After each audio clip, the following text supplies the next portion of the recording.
कि म यो माग गर्छु अदालतमा कि मेरो धानको बुट्टामा आँप फल्छ, आँपको बगैँचामा धान उब्जिन्छ भन्ने। धानका बुट्टामा आँप, धानका बुट्टामा, त्यो धानका बुट्टामा कहीँ आँप उब्जिन्छ? यो त एउटा अत्यन्तै रिडिकुलस कुरा होइन। मेरो धानको 15-16 बिघा धान खेतीमा आँप पनि, आँपको रुखहरू पनि थियो र त्यसमा आँप पनि फल्दथ्यो। म आजै पनि तपाईँलाई देखाउन सक्छु, तपाईँ यदि मसँग मेरो जिल्ला जानुभयो भने। यसैपालि म 12-14 लाख रुपियाँको आँप त्यहाँ बेचेको छु। मेरो मात्रै होइन, सबैको जग्गा 1 बिघामा कमसेकम 80-90 मन त फल्छ नि। 1 लाखको धरोटीमा जब म रिहा भएँ, त्यसको 6 महिनापछि फेरि मलाई अकुत सम्पत्तिमा मुद्दा चलाए। आरोप के दियो भनेदेखि जयप्रकाश गुप्ताको आयभन्दा 2 करोडको बढी सम्पत्ति छ। 2 करोडको, उसको आम्दानी भन्दा, उसको स्रोतभन्दा 2 करोडको सम्पत्ति छ भनेर निजको सम्पत्तिको 10 लाख रुपियाँको मात्रै प्रमाण पुग्दैन। त्यसकारणले 10 लाख मात्रै चाहिँ आयभन्दा बढी सम्पत्ति देखिएको हुनाले निजले भ्रष्टाचार गरेर अकुत सम्पत्ति आर्जन गरेको भन्न मिल्दैन भनेर सफाई दियो। सबैभन्दा ठुलो भ्रष्टाचारको आरोप के थियो भनेदेखि उनले टेलिफोन बेचे भनेर। अन्तिममा कान्तिपुर टेलिभिजनलाई मैले लाइसेन्स दिएको भन्ने विषयमा मुद्दा चलाए। अहिले तपाईँले एउटा प्रश्न उठाउनु भयो कि सुशीला कार्कीसँग तपाईँको सम्बन्ध, केही व्यक्तिगत इगो टकराव छ भने? धेरै कुराहरू थियो। सुशीला कार्कीलाई सर्वोच्च अदालतको न्यायाधीश बनाउनको लागि देव गुरुङ कानुन मन्त्रीले प्रस्ताव ल्याउँदा मैले विरोध गरेको थिएँ। जयप्रकाश प्रसाद गुप्ता वा पूर्व मन्त्री हुनुहुन्छ, प्रभावशाली राजनीतिज्ञ हुनुहुन्छ, अझ भन्यो भने जेपी गुप्ता र अर्को नाम भन्यो भने जेपी आनन्द, जयप्रकाश आनन्दको रूपमा पनि उहाँ परिचित हुनुहुन्छ। गिरिजाप्रसाद कोइरालाको प्रेस सल्लाहकारको भूमिका निभाउँदै नेपाली राजनीतिमा प्रभाव छोड्नुभयो। तर यो मुलुकमा जयप्रकाश गुप्ता, खुम्बहादुर खड्का, चिरञ्जीवी वाग्ले, गोविन्दराज जोशी जस्ता मान्छेहरू मात्रै भ्रष्टाचारी हुन् है, यी मान्छेले गर्दा मात्रै नेपालको राजनीतिमा भ्रष्टाचार भित्रिएको भन्ने गलत सन्देश गयो के यी व्यक्ति मात्रै नेपाली राजनीतिका भ्रष्टाचारी हुन् त अरू सबै दुधले नुहाएका हुन्? किन उहाँहरूलाई मात्रै छानी छानी यो अभियोग लगाइयो र आज राजनीतिको परिदृश्यबाट पर भित्तामा कर्नरमा पुर्याइयो? आज जयप्रकाश प्रसाद गुप्ता के गर्दै हुनुहुन्छ, नेपालको वर्तमान राजनीतिलाई कसरी निहाल्नु भएको छ र उहाँलाई त्यो दलदलमा किन फसाइयो, किन त्यो दलदलमा हालियो? वास्तविकता के थियो? के उहाँ साँच्चीकै भ्रष्टाचारी हो, उहाँले साँच्चीकै गल्ती गर्नुभएको थियो, अथवा उहाँसँग कसैले इगो साध्न उहाँलाई यो अवस्थामा पुर्याए? आज हामी एभरेस्ट नेपालमा जयप्रकाश प्रसाद गुप्ता पूर्व मन्त्री जेपी गुप्तासँग संवाद गर्दैछु। सबैभन्दा पहिले म एभरेस्ट नेपालमा पूर्व मन्त्री जेपी गुप्तालाई स्वागत गर्छु। तपाईँलाई एभरेस्ट नेपालमा हार्दिक स्वागत छ। हस्, धन्यवाद। मैले पृष्ठभूमिमा के कति भने त्यो ठिक भनेन, त्यो तपाईँले आम दर्शकले मूल्याङ्कन गर्नु होला। मैले देखेको जेपी गुप्ता चाहिँ त्यही हुनुहुन्थ्यो। राजनीतिमा तपाईँको प्रभाव अत्यन्तै थियो। नेपाली काङ्ग्रेसमा हुँदासम्म पनि तपाईँ प्रभावशाली व्यक्तिमै गनिनुहुन्थ्यो। त्यसपछि काङ्ग्रेस छोडेपछि पनि तपाईँ मधेसी जनअधिकार फोरम गणतान्त्रिकमा नेतृत्वमा सम्हाल्दै तपाईँ मन्त्री भएको अवस्थामा जेल जानुभएको थियो। त्यहाँसम्म मैले देखेँ। त्यसपछि यो राजनीतिमा तपाईँलाई देखेन। अब भनिदिनुहोस्, तपाईँले 2048 पछि पटक पटक सरकारको जिम्मेवार ठाउँमा बसेर देशको सेवा गर्नुभयो, राजनीति गर्नुभयो। आज तपाईँ जस्तै तपाईँका सहकर्मीहरू राजनीतिमा क्रियाशील छन्। सत्ता समीकरण गर्ने, सत्तामा कसलाई पुर्याउने, कसलाई मन्त्री बनाउने, कहाँ कसलाई टिकट दिने, को उठ्ने भन्नेमै तपाईँका सहकर्मीहरू छन्। तर तपाईँ आज कहिले 70को आफ्नै खेतीबारी सम्हाल्दै गरेको फोटो सार्वजनिक गर्नुहुन्छ, कहिले बन्दुक बोकेर हिँडिरहेको तपाईँका फोटोहरू समाचार बन्छन्, कहिले तपाईँका स्टाटस मर्मस्पर्शी स्टाटसहरू सार्वजनिक भइरहेको हुन्छन् सामाजिक सञ्जालमा। त्यो जयप्रकाश प्रसाद गुप्ता आज के गरेर कुन कुनामा कसरी बसिरहनु भएको छ? मैले यहाँबाट सुरु गरेँ।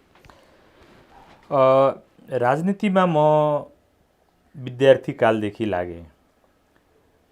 त्यो बेला संसदीय राजनीतिको बेला थिएन। 30-31 सालभन्दा पहिलेको अवस्था थियो। र म नेपाल विद्यार्थी सङ्घमा लागेँ। पछि नेपाल विद्यार्थी सङ्घको केन्द्रीय सदस्य भएँ र आम नेपाली काङ्ग्रेसका कार्यकर्ताहरू राजनीतिमा जसरी पञ्चायती व्यवस्थाको समयमा जसरी राजनीतिमा प्रताडित हुनुपर्दथ्यो, म पनि प्रताडित भएँ। यसको उदाहरण 2047 सालमा बहुदलीय व्यवस्थाको पुनर्स्थापन हुँदासम्म म चाहिँ करिब 14-15 पटकसम्म म थुना परिसकेको थिएँ र विभिन्न कठिन मुद्दाहरू मैले बेहोरेको थिएँ। शान्ति सुरक्षा, राजकाज अपराध, सरकारी खर खजाना लुटेको र सबैभन्दा अन्तिममा राज्य विरुद्धको अपराध जसमा 33 वर्षको सजाय माग गरिएको थियो। यसरी चाहिँ राजनीतिक जीवनमा नेपाल विद्यार्थी सङ्घको कार्यकर्ताको रूपमा अथवा नेपाली काङ्ग्रेसको कार्यकर्ताको रूपमा मैले एउटा फेजसम्म आफ्नो भूमिका निर्वाह गरेँ। त्यो परिस्थिति एउटा अँध्यारो टनेलमा प्रवेश गरेको परिस्थिति थियो जसको अर्को छेउमा कतै उज्यालो देखिँदैन थियो। म जस्ता धेरै साथीहरू त्यस यात्रामा लागेका थिए, अनेक दुःख कष्ट बेहोरे। संसदको पुनर्स्थापन भनेको संसदीय व्यवस्थाको पुनर्स्थापन 2047 सालमा अनि पार्टीले मलाई सप्तरी जिल्लाको 1 नम्बर क्षेत्रमा पार्टीको कामको लागि पठायो र पछि म त्यहाँ नेपाली काङ्ग्रेसको उम्मेदवार भएँ र त्यसै क्षेत्रबाट म पटक पटक विजयी भए नेपाली काङ्ग्रेसको उम्मेदवारको रूपमा। पछिल्लो पटक म मधेसी जनअधिकार फोरमको तर्फबाट विजयी भए संविधान सभा 64 सालमा। अनि त्यस अवधिमा म खास गरेर नेपाली काङ्ग्रेसको केन्द्रीय समितिको सदस्य, नेपाली काङ्ग्रेसको प्रचार विभागको प्रमुख, प्रधानमन्त्री गिरिजाप्रसाद कोइरालाको प्रेस सल्लाहकार, संसदमा परराष्ट्र तथा मानवाधिकार सम्बन्धी समितिको सभापति, सञ्चार मन्त्री त पटक पटक हुनुभयो। हजुर। त्यसपछि अब सन् 1950 भारत नेपाल बीचको सन्धिको पुनरावलोकन सम्बन्धी समितिको सदस्य, अनि कयौं पटक भन्दाखेरि 4-5 पटक सायद भयो होला सञ्चार मन्त्री, 1-2 पटक कृषि मन्त्री अनि संसदीय तथा कानुन मन्त्री पनि हुने मैले मौका पाएँ। यसरी विभिन्न प्रकारबाट मैले आफ्नो भूमिका निर्वाह गरेँ। पछि जब शाही सत्ता आयो, नेपाली काङ्ग्रेसमा विभाजन भइसकेको थियो, शेरबहादुर देउपा प्रजातान्त्रिक काङ्ग्रेसको गठन गरिसक्नु भएको थियो। परिस्थितिगत कारणले हामी शेरबहादुर देउपासँग थियौँ, म पनि शेरबहादुर। तर यो यहाँनिर एउटा अलिकति रोचक कुरा छ, तपाईँ गिरिजाप्रसाद कोइरालाको किचन क्याबिनेटको मान्छे भनेर चिनिनुहुन्थ्यो। 56 सालमा तपाईँ काङ्ग्रेसको चुनाव जितेर आउनुभयो सप्तरीबाटै। 58-59 सालमा नेपाली काङ्ग्रेस फुट्यो। त्यो काङ्ग्रेस फुट्दाखेरि तपाईको साथ किन गिरिजाप्रसाद कोइरालाले भएन? हेर्नुस्, अब यसको धेरै लामो र पुरानो कथा छ। नेपाली काङ्ग्रेसमा 2051 सालपछि गुटहरूको निर्माण भयो, जसमध्ये नजानिदो किसिमले शेरबहादुर देउपा एउटा गुटको नेतृत्व लिने दिशामा अगाडि बढ्नुभयो र पछि गिरिजाप्रसाद कोइराला प्रधानमन्त्री भइसक्नु भएपछि नेपाली काङ्ग्रेस पार्टीभित्रको मतान्तर चरम उत्कर्षमा पुग्यो र गिरिजाप्रसाद कोइरालालाई प्रधानमन्त्रीबाट हटाएर शेरबहादुर देउपा प्रधानमन्त्री हुन खोज्नुभयो। त्यतिखेर हामीलाई के लाग्यो भनेदेखि कि शेरबहादुरजीलाई नै गिरिजाबाबुले मौका दिनुभए हुन्छ। के शेरबहादुर देउपा प्रधानमन्त्री भएको भने 56 पछिको कुरा गर्दै हुनुहुन्छ। होलेरीमा 56 पछि होलेरीमा हो। सेना परिचालन नभएको ठिक, नैतिकताको आधारमा गिरिजाप्रसादले राजीनामा दिनु। तपाईँले ठिक भन्नुभयो। त्यतिखेर केही यस्ता परिस्थितिहरू उत्पन्न भएको थियो। दरबारसँग गिरिजाप्रसाद कोइरालाको मतान्तर, नेपाली सेनालाई परिचालन गर्न नसकेको अवस्था, राजाले नेपाली सेनालाई परिचालन गर्न नदिएको अवस्था, त्यति बेलाको शाही नेपाली सेना, त्यतिखेरको शाही नेपाली सेना, अनि देशमा चाहिँ हत्या हिंसाको राजनीति बढ्दै गएको अवस्था, त्यसको कुनै सुलहको बाटो नदेखिरहेको अवस्था। अनि हामीलाई त्यतिखेर के लाग्यो भनेदेखि गिरिजाबाबुको विकल्प नेपाली काङ्ग्रेस भित्रैबाट खोजेर यो समस्याको समाधानको दिशा पहिल्याउनुपर्छ भन्ने नेपाली काङ्ग्रेसमा एउटा मत देखियो। त्यसरी शेरबहादुरजी प्रधानमन्त्री हुनुभयो। शेरबहादुरजी प्रधानमन्त्री हुँदाखेरि गिरिजाबाबुसँग धेरै नजिक रहेका मानिसहरू पनि त्यो क्याबिनेटमा मन्त्री भए। जस्तो कि महेश आचार्य मन्त्री हुनुभयो, म मन्त्री भएँ, आमोद प्रसाद उपाध्याय मन्त्री हुनुभयो, सायद मलाई संस्मरण भइरहेको छैन, केबी गुरुङ पनि मन्त्री हुनुभयो। यसरी शेरबहादुरजीले एउटा प्रयत्न गर्नुभयो कि गिरिजाबाबुसँग सम्बन्धित मान्छे पनि र शेरबहादुरजीप्रति लोयल रहेका मान्छे पनि त्यो क्याबिनेटमा मन्त्री हुन् र शेरबहादुरजीले माओवादी समस्याको समाधानको लागि बाटो प्रशस्त गरून्। र तपाईँलाई थाहा होला, म स्मरण गराउन चाहन्छु कि त्यतिखेरै शेरबहादुरजीले माओवादीसँग वार्ताको पहल गर्नुभयो। किनभनेदेखि त्यस अगाडि चिरञ्जीवी वाग्लेको नेतृत्वमा वार्ता टोली बन्यो। किनभने त्यस अगाडि स्वयं शेरबहादुरजीको अध्यक्षतामा नेपाली काङ्ग्रेसले एउटा माओवादी समस्या समाधानको लागि कृष्णप्रसाद भट्टराई प्रधानमन्त्री हुँदाखेरि उहाँले शेरबहादुरजीको लिडरसिपमा एउटा आयोग बनाउनु भएको थियो र त्यसले केही सुझावहरू दिएको थियो। त्यो सुझावलाई अब नेपाली काङ्ग्रेस पार्टीभित्र गिरिजाबाबुले मानिरहेको अवस्था थिएन। तैपनि हामीले गिरिजाबाबुलाई अनुरोध गर्यौँ कि तपाईँ पछि जब नेतृत्व परिवर्तन हुन्छ र शेरबहादुरजी जब प्रधानमन्त्रीको रूपमा आउनुहुन्छ भने उहाँको बाटो हामी अवरुद्ध नगरौँ।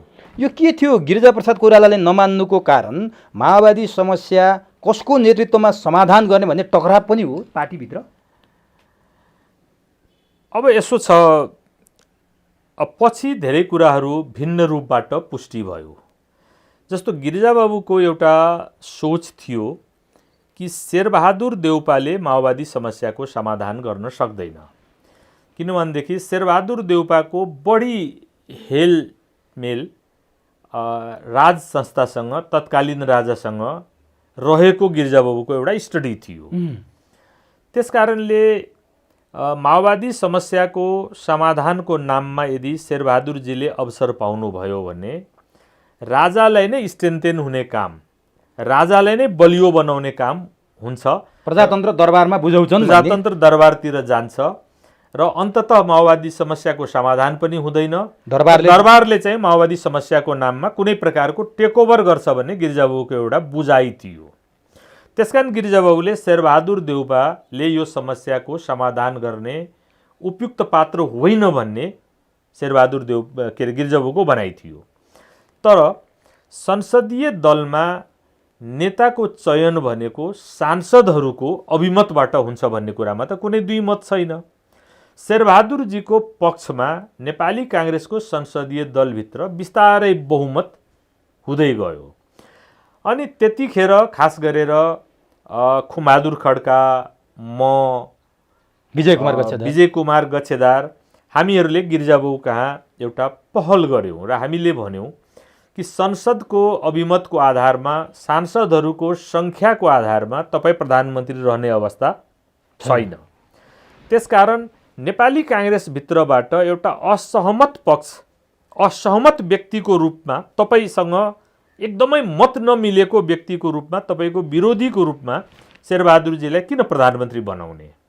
बरु तपाईँ पनि शेरबहादुरजीलाई प्रधानमन्त्री बनाउने दिशामा सदाशयता देखाउनुहोस् र तपाईँका तर्फबाट पनि शेरबहादुरजीले केही मान्छेहरूलाई क्याबिनेटमा राख्ने कुरा गर्नुभएको छ जसलाई तपाईँ पत्याउनु भएको छ भन्दाखेरि फेरि त नेपाली काङ्ग्रेसको सरकार बन्छ अनि पार्टीको लिडरसिप तपाईँको हातमा छ, तपाईँ पार्टीको ठुलो नेता हो, तपाईँले शेरबहादुरजीलाई गाइडलाइन दिन सक्नुहुन्छ, तपाईँले शेरबहादुरजीलाई एउटा दिशानिर्देश दिएर माओवादी समस्याको समाधानको बाटो पनि पहिल्याउन सकिन्छ भनेर हामीहरूले गिरिजाबाबुलाई भन्यौँ र गिरिजाबाबुले त्यस कुरालाई अब अनिच्छापूर्वक भए पनि मैले यस कारणले अनिच्छापूर्वक भने कि पछि शेरबहादुरजीप्रति गिरिजाबाबुको सदाशयताहरू देखिएन, त्यस कारणले सायद अनिच्छापूर्वक नै भए पनि गिरिजाबाबुले त्यस कुरालाई मान्नुभयो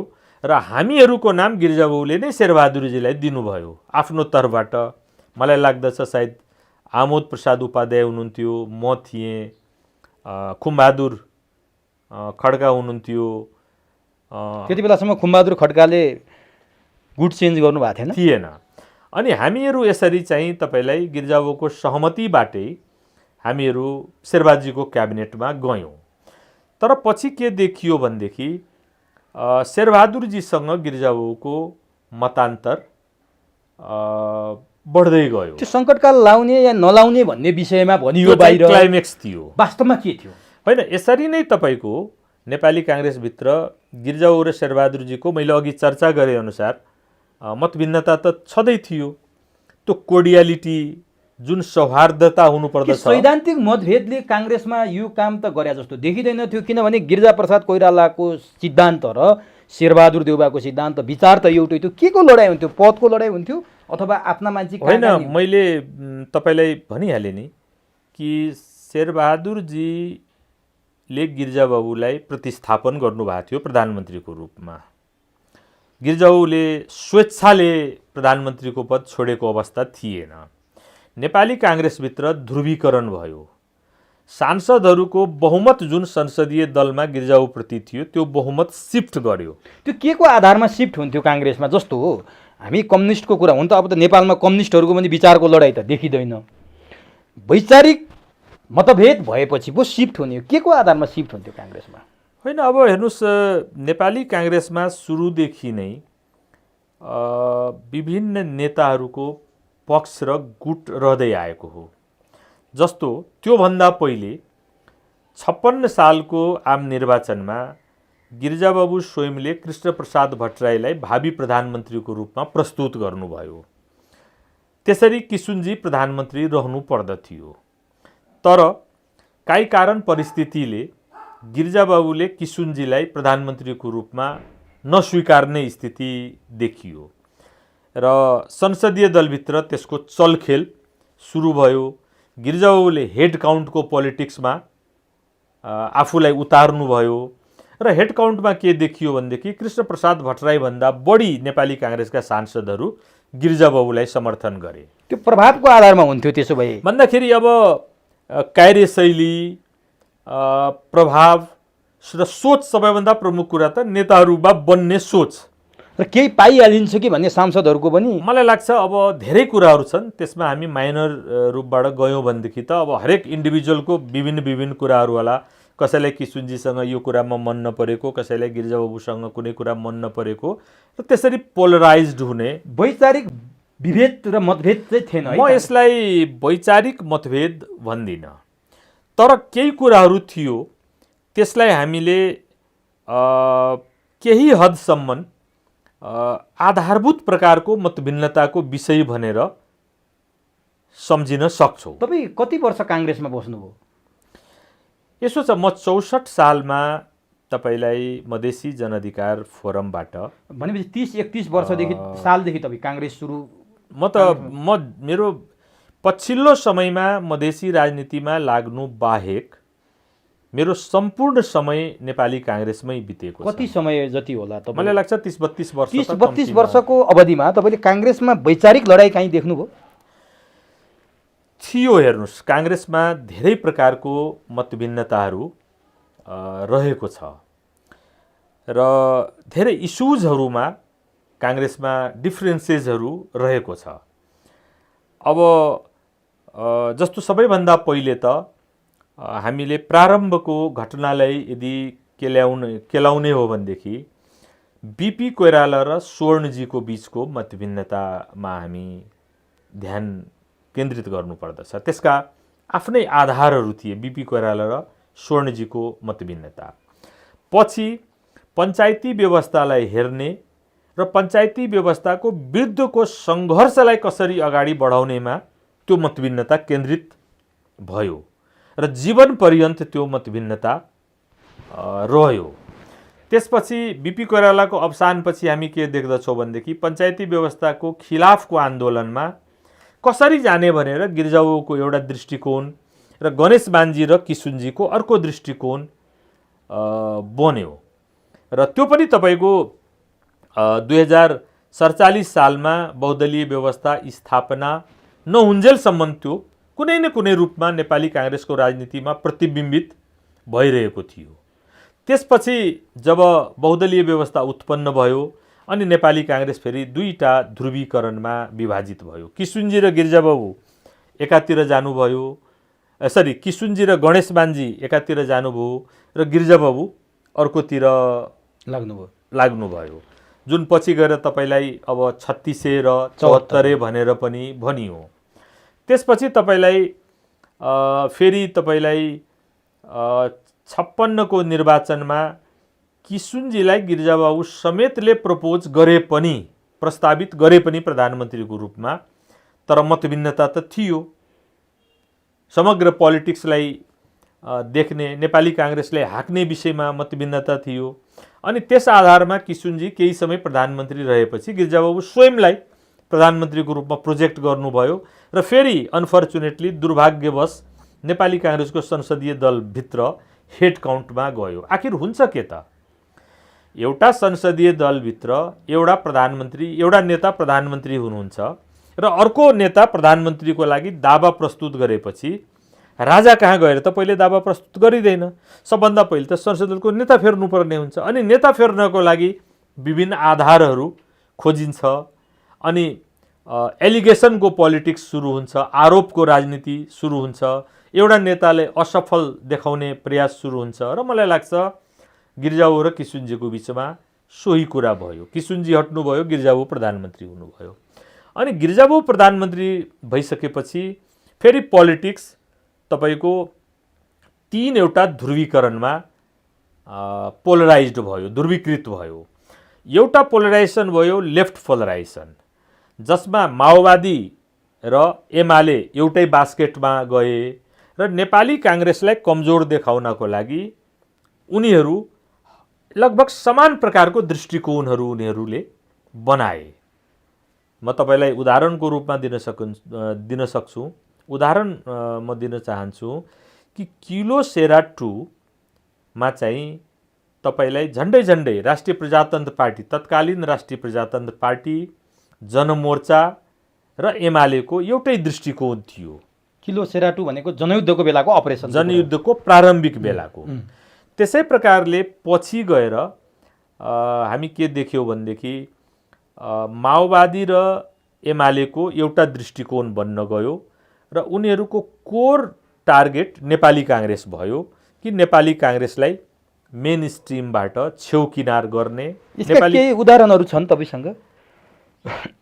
होइन, अब त्यो त मलाई लाग्छ अब त्यतिखेरको अमुक घटना त मलाई अहिले याद छैन, तर यी सब कुराहरू मलाई लाग्छ अलिकति हामीले पुराना घटनाहरूलाई याद गर्यौँ भनेदेखि देखिन्छ। जस्तो माधव कुमार नेपाल सिलिगुडी गएर त्यस बेलामा प्रचण्डलाई भेट्नुभयो र उहाँले लेफ्ट अन्डरस्ट्यान्डिङको आधारमा माओवादी समस्याको समाधान गरिनुपर्छ भन्ने नयाँ कुरा त्यतिखेर ल्याउनुभयो। त्यसपछि हामी के देख्यौँ भनेदेखि घटनाक्रम अर्को रूपबाट विस्तारित हुँदै गयो र गिरिजाबाबुले अथवा नेपाली काङ्ग्रेसको सरकारले माओवादी समस्याको लागि कुनै पनि पहल गर्दाखेरि लेफ्टले एमाले त्यसमा कहिले पनि सहयोग गरेन।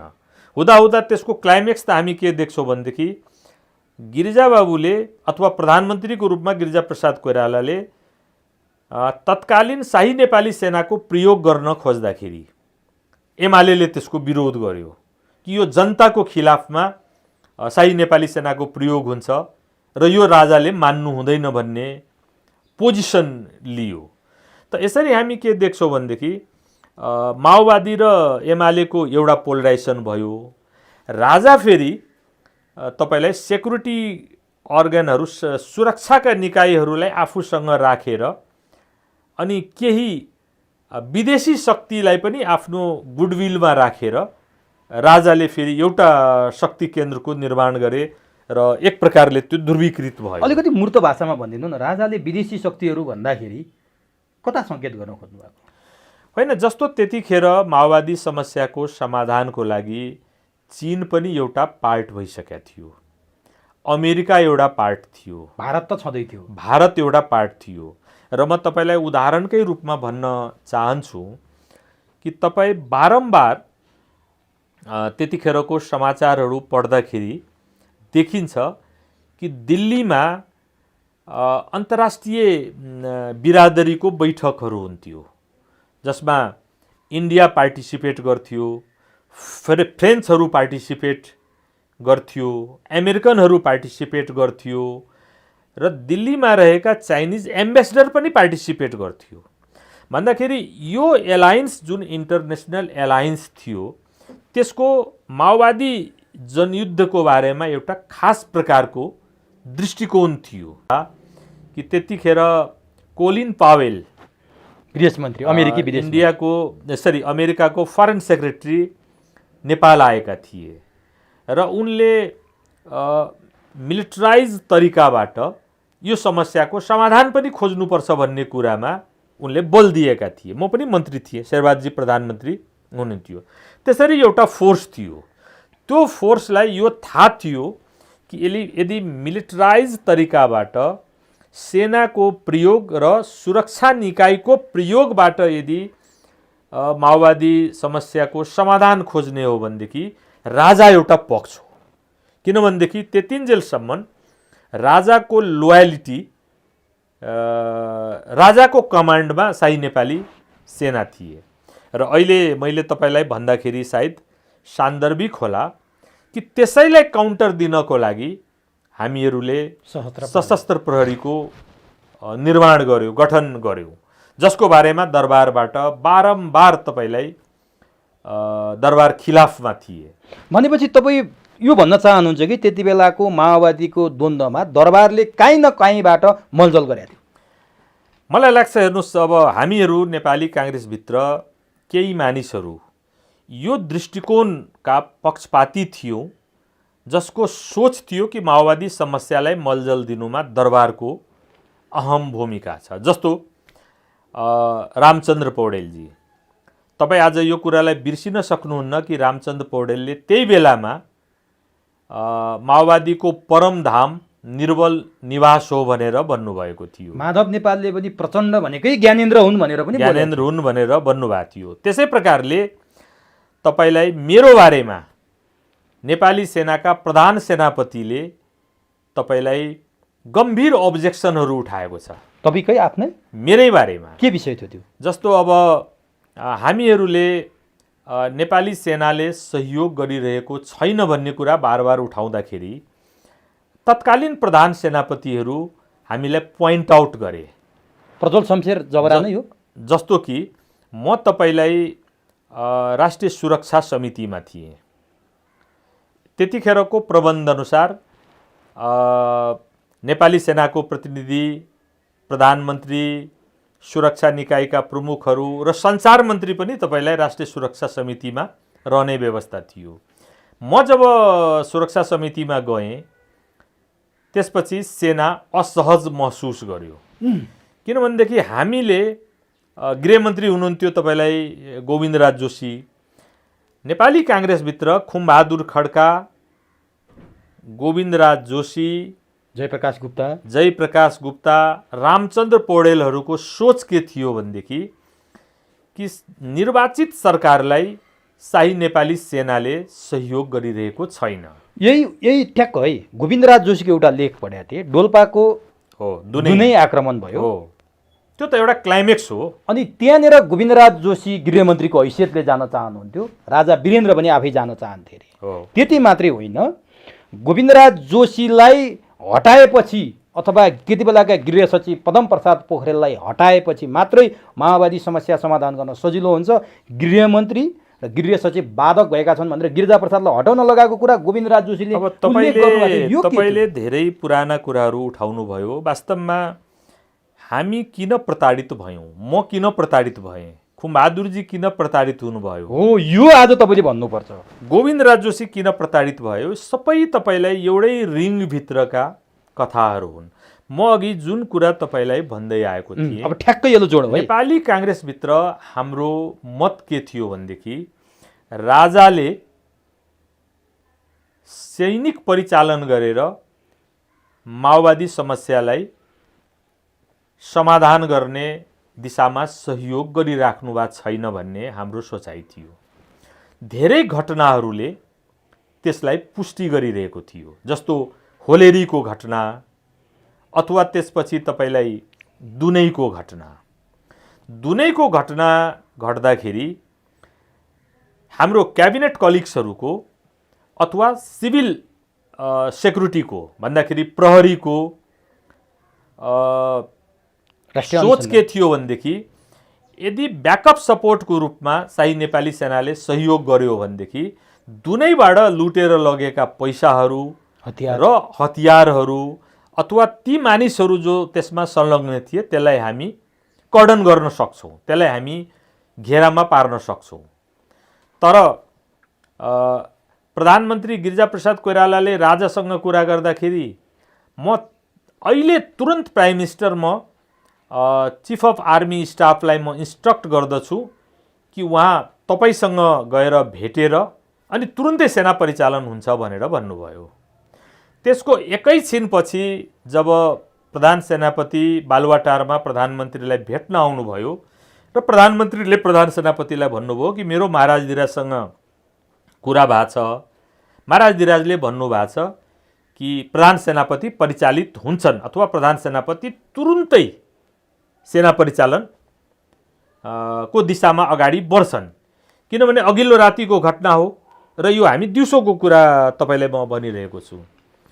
अनि प्रधान सेनापतिले होइन, यसको जबसम्म एउटा डिटेल्स वर्क प्लान बन्दैन, यसको एउटा रिपोर्ट बन्दैन, सेना यतिकै परिचालित हुन सक्दैन प्राइम मिनिस्टर भनेर हाम्रै सामुनेमा भन्नुभयो। र अन्ततः हामी के देख्छौँ भनेदेखि तपाईले भनेको कुराहरू आयो, राजा आफै हेर्न जाने कुरा गर्नुभयो।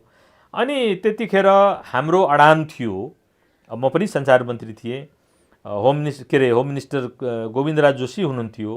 हाम्रो अडान थियो कि जतिखेर माओवादीलाई तुरुन्तै घेरामा पार्नु पर्दछ, शाही नेपाली सेनालाई त्यस दिशामा प्रयोग गर्नु पर्दछ, राजाले त्यसको चाहिँ बाधा अड्काउ फुकाइदिनु पर्दछ, त्यतिखेर राजा चाहिँ आफै हेलिकप्टर लिएर गएर के गर्ने त? जबकि राजा आर्म्ड अपरेसनबाट, सशस्त्र अभियानबाट माओवादीलाई कन्ट्रोल गर्नुपर्छ भन्ने कुरामा आफूलाई देखाउन, आफूलाई त्यसमा मुछिएको पनि देखाउन चाहदैन। तर अहिले कतिपय मान्छेहरू के भन्छन् भने राजाका लागि के माओवादी, के काङ्ग्रेस, के एमाले, के राप्रपा सबै बराबर हुन्, राजाले जनता मार्न चाहँदैनन्, त्यसकारण राजाले सेना परिचालन गरेनन्। किनभने राजाको लागि त सबै यो समान हो, सबै बराबर भन्ने मान्छेले, यो कुरा भन्ने मान्छेले पहिले यस कुराको जवाब दिनु पर्दथ्यो अथवा पर्दछ कि माओवादीको केन्द्र सिस्टम थियो कि थिएन, त्यतिखेरको व्यवस्थालाई माओवादीले तारो बनाएको थियो कि थिएन। यदि माओवादीले व्यवस्थालाई तारो बनाएको थियो, जुन व्यवस्थामा राजा स्वयं एउटा अङ्ग हो भन्दाखेरि व्यवस्थालाई नै उल्ट्याउन लाग्दाखेरि, व्यवस्थालाई नै तपाईँलाई घात गर्न लाग्दाखेरि त्यो व्यवस्था जोगाउनको लागि राजाको सहयोग त अपेक्षित हुन्छ। भन्दाखेरि राजाको सहयोग भनेको के थियो भनेदेखि त्यतिखेर पुलिसले भ्याइरहेको अवस्था थिएन, जनपद प्रहरीले भ्याइरहेको अवस्था थिएन, सशस्त्र प्रहरी बनिसकेको थिएन। एउटा आर्म्ड पुलिस बन्नु पर्दछ जुन इलेक्टेड गभर्मेन्टको फुल्ली कन्ट्रोलमा रहनु पर्दछ, जसको कोही परमाधिपति राजा भन्ने हुनु हुँदैन भन्ने यो सोचको खिलाफमा पनि दरबार थियो। भन्दाखेरि कसैले यो भन्दछ कि राजाले माओवादीलाई पनि जनता मानेर माओवादीलाई प्रहार गर्न नचाहेको हो। मलाई लाग्छ त्यसले कुनै न कुनै रूपमा तत्कालीन राजाको संसदीय व्यवस्था समाप्त गर्ने सोच र प्रधानमन्त्रीलाई असफल पार्ने सोचको प्रतिरक्षा गर्दछ। त्यसो भए यसरी भन्न सकिन्छ, माओवादीले 52 सालदेखि सशस्त्र द्वन्द्व सुरु गर्यो, राजा माओवादी त्यो संसदीय व्यवस्था, त्यो प्रणाली र त्यति बेलाका दलहरूको विरुद्धमा थिए, यिनीहरूको एकै ठाउँमा केही न केही स्वार्थ मिलेको थियो भन्न खोज्नु भयो तपाईँले? हेर्नुहोस्, अब तपाईँले अघि एउटा बडो इन्ट्रेस्टिङ कुरा उठाउनु भएको थियो कि नेपाली काङ्ग्रेसभित्र गिरिजाबाबु र शेरबहादुरजीको बिचमा किन मतभिन्नता भयो। मैले नेताहरूको बिचमा मतभिन्नता हुन्छ, संसदीय दलमा कहिले बहुमत कुनै नेताको पक्षमा जान्छ, कुनै बेला बहुमत कुनै नेताको पक्षमा जान्छ भनेर भने। तर अब तपाईँले उठाउनु भयो, त्यसकारणले म तपाईँलाई एउटा अर्को कोर इस्यु उठाउँदछु। गिरिजाबाबु प्रधानमन्त्री हुनुहुन्थ्यो, प्रधानमन्त्रीको रूपमा उहाँ चाइना जानुभयो। म त्यही बेलाको कुरा गर्दछु। चीन गएर त्यो क्याबिनेटमा पनि म छु। गिरिजाबाबुले एउटा सोच बनाउनु भयो कि वास्तवमा माओवादीलाई चाइनिजहरूले सहयोग गरेको छ कि छैन, मलाई यसको परीक्षण गर्नु छ भन्ने गिरिजाबाबुले भन्नुभयो। त्यतिखेरका केही घटना तपाईँ याद गर्नुहोस् कि माओवादीहरूसँग एकपछि अर्को गरेर चाइनिज हतियारहरू फेला परिरहेको थियो। मेड इन चाइनाका हतियारहरू माओवादीहरूसँग फेला परिरहेको थियो। जनपद प्रहरीले यो रिपोर्ट दिइरहेको थियो, इन्टेलिजेन्सको रिपोर्ट आइरहेको थियो कि चाइनिज हतियार पनि प्रयोग भइरहेको छ। नेपालमा चाइनिज दूतावाससँग यस विषयमा कुराकानी गर्दाखेरि उनीहरूबाट खबर आएको थियो कि यो स्मगल भएको हतियारहरू हो। खास गरेर तिब्बततिरबाट अपराधिक व्यक्तिहरूले यो हतियार स्मगल गर्छन्, अथवा अन्य ठाउँमा बनेको हतियारमा पनि मेड इन चाइना लेखिएको हुन्छ। तर अब यो सशस्त्र समूहको नाउँ माओवादी थियो, यसले चाइनिज मोडेलको क्रान्ति गर्न खोजेका थिए। त्यसकारण गिरिजाबाबुलाई कता कता एउटा मनमा धारणा थियो कि म चाइनिज गभर्मेन्टको पनि दृष्टिकोण बुझु भनेर गिरिजाबाबु चाइना जानुभयो। उहाँले चाइनामा चाइनाका प्रधानमन्त्रीसँग, चाइनाका अथोरिटीसँग यस विषयमा कुरा गर्नुभयो। पछि गिरिजाबाबुले हामीलाई बताउनु भयो कि चाइनिजहरू डिनाई गर्छन्, चाइनिजहरू अस्वीकार गर्छन्। चाइनिजहरू भन्छन् कि माओवादीसँग हाम्रो कुनै पनि प्रकारको सम्बन्ध छैन र हामी माओवादीलाई नेपालको संसदीय शासन व्यवस्थालाई पल्ट्याउने दिशामा कुनै पनि फिडब्याक अथवा आर्म्ड हेल्प, हामीले मेटेरियल हेल्प भनौँ न, हामीले कुनै पनि गरेका छैनौँ। त्यसपछि एउटा बडो नाटकीय घटना हुन जान्छ। सबै मानिस चाइनाबाट त्यो डेलिगेसनको मान्छे नेपाल फर्किन्छ। गिरिजाबाबु हङकङबाट डाइरेक्ट तपाईँले दिल्ली जानुहुन्छ। यहाँ हल्ली खल्ली हुन्छ कि गिरिजाबाबु किन दिल्ली जानुभयो त, उहाँ त हङकङबाट नेपाल आउनुपर्ने, तर गिरिजाबाबु दिल्ली जानुहुन्छ। अनि गिरिजाबाबुले दिल्लीमा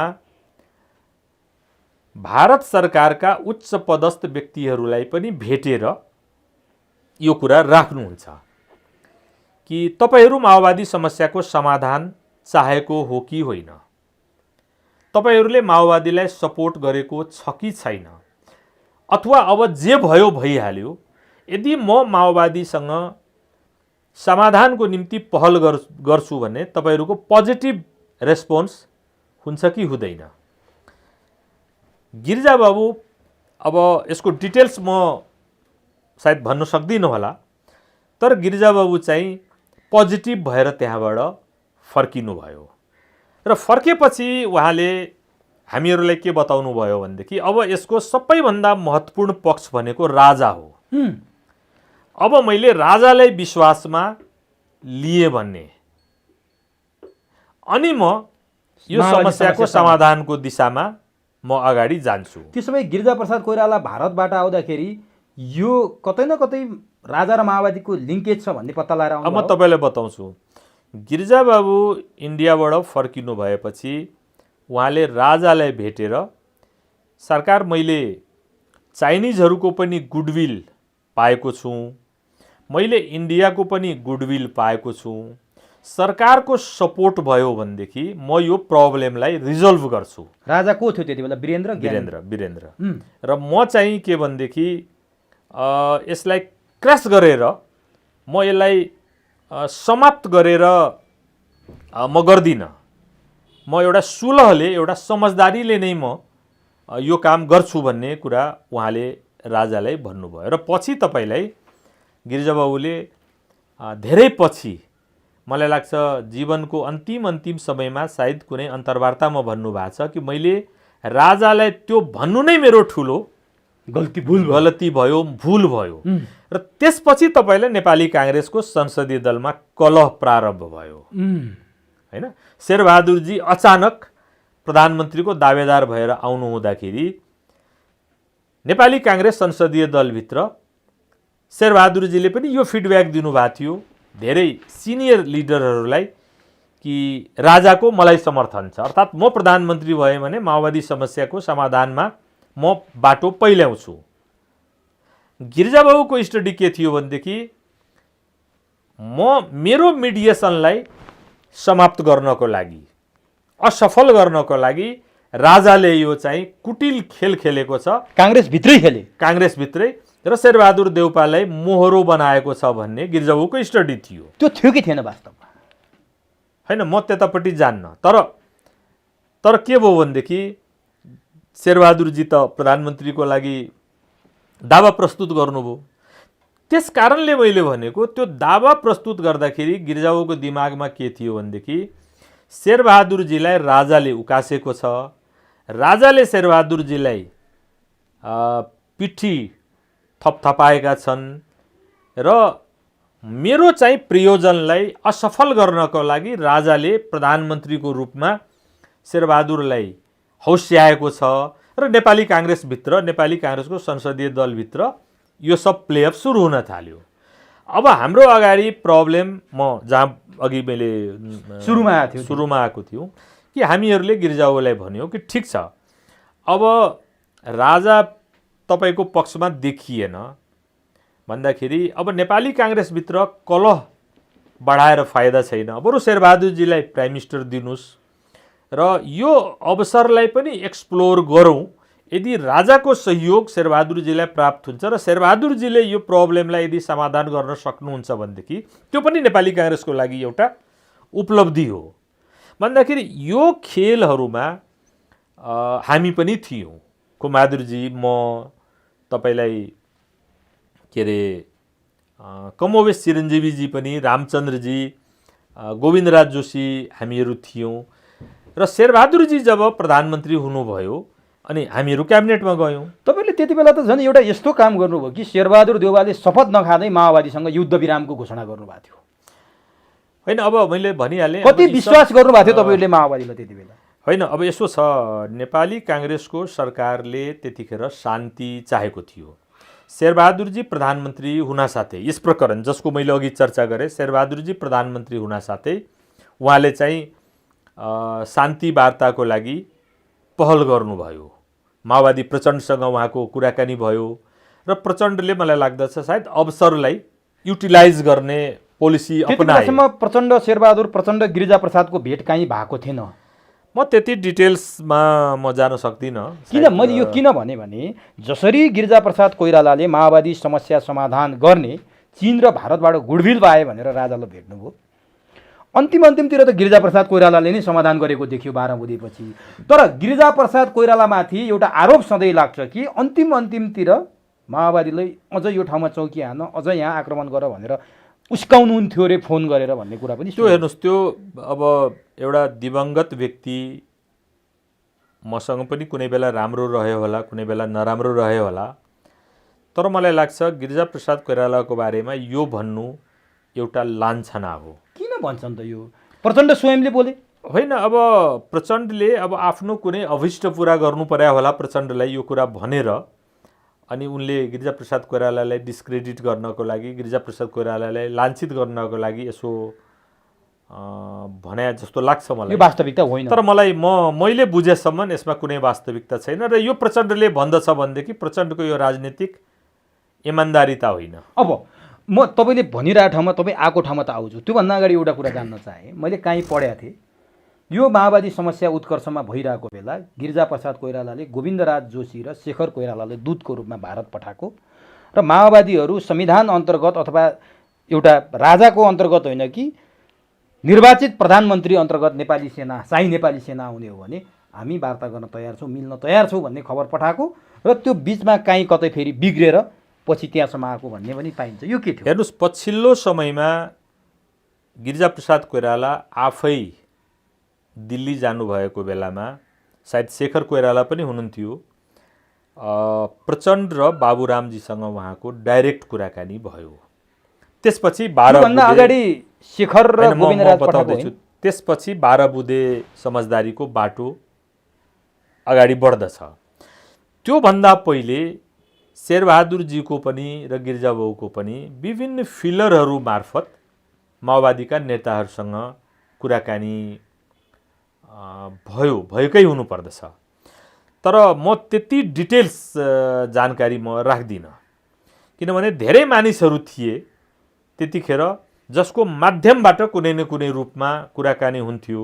अब उहाँहरूले कहिलेकाहीँ छलफलको क्रममा मेरो चाहिँ एउटा संवाद सूत्र मार्फत कुरा भइरहेको छ, त्यसबाट यस्तो खबर आएको छ भनेर भन्दाखेरि हामीले थाहा पाउने हो। तर अब त्यति माइनर डिटेल्समा त म भन्न सक्दिनँ। त्यसो भए अब हामी जाउँ न त। अब गिरिजाप्रसाद कोइरालाले प्रधानमन्त्री छोडेपछि शेरबहादुर देउवा आउनुभयो, त्यही माओवादीकै कारण काङ्ग्रेस फुटेको भन्ने परिदृश्य देखियो। माओवादीलाई सङ्कटकाल लाउने, थप्ने या नथप्ने भन्ने विषयमा काङ्ग्रेस फुट्यो। त्योभन्दा अगाडि शेरबहादुर देउवाले के गर्नुभयो?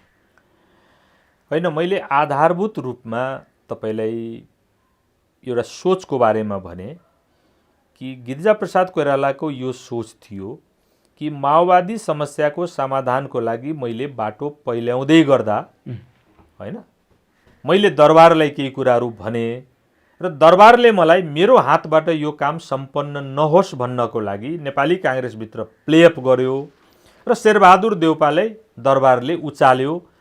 अनि शेरबहादुर देउपा राजा समेतको सहयोगबाट, ढाबबाट अथवा के भनेदेखि राजा समेतले हौस्याइदिएको कारणबाट प्रधानमन्त्री हुन चाहनुभयो। अनि संजोगले नेपाली काङ्ग्रेसभित्र पनि शेरबहादुरजीको पक्षमा संसदीय दलको बहुमत पनि हुन गयो र मलाई असफल गर्नको लागि शेरबहादुरजी प्रधानमन्त्री हुनुभयो भन्ने गिरिजाप्रसाद कोइरालाको माइन्डसेट थियो। गिरिजाप्रसाद कोइरालाको त्यो सोच रहेको थियो। त्यो कोर्डियालिटी रहने त कुरै भएन, त्यो आत्मीयता र त्यो सुसम्बन्ध रहने त कुरै भएन। किनभनेदेखि एउटा नेतालाई लागेको छ कि मलाई समाप्त गर्नको लागि, मलाई असफल गर्नको लागि राजासँग मिलेर शेरबहादुरजी प्रधानमन्त्री हुनुभएको छ र शेरबहादुरजीलाई लागेको छ कि गिरिजाप्रसाद कोइरालाको अनवरत प्रयास छ कि म कसरी असफल हौँ। अनि त्यही बेलामा तपाईँलाई के भयो भनेदेखि अब माओवादीहरूले प्लेअप गरे, त्यो फेरि अर्को पक्ष, म त्यसमा जान चाहन्न। तपाईँलाई आर्मीमाथि आक्रमण गरे, दाङ आक्रमण भयो, त्यसपछि इमर्जेन्सी लाग्यो। अनि इमर्जेन्सी लागेपछि तपाईँलाई अब सङ्कटकाल लाग्यो, पछि पार्लियामेन्टको डिजुलेसन भयो, तपाईँलाई इलेक्सन डिक्लेयर भयो, होइन। अनि त्यो इलेक्सनलाई राजाले पनि मानिदिएन। अनि गिरिजाप्रसाद कोइरालाको यो सोच कि म भन्दै थिएँ कि शेरबहादुरजीले माओवादीको समस्या समाधान गर्ने राजाको आश्वासनबाट मलाई प्रधानमन्त्री हुन दिएन, मलाई प्रधानमन्त्री रहन दिएन।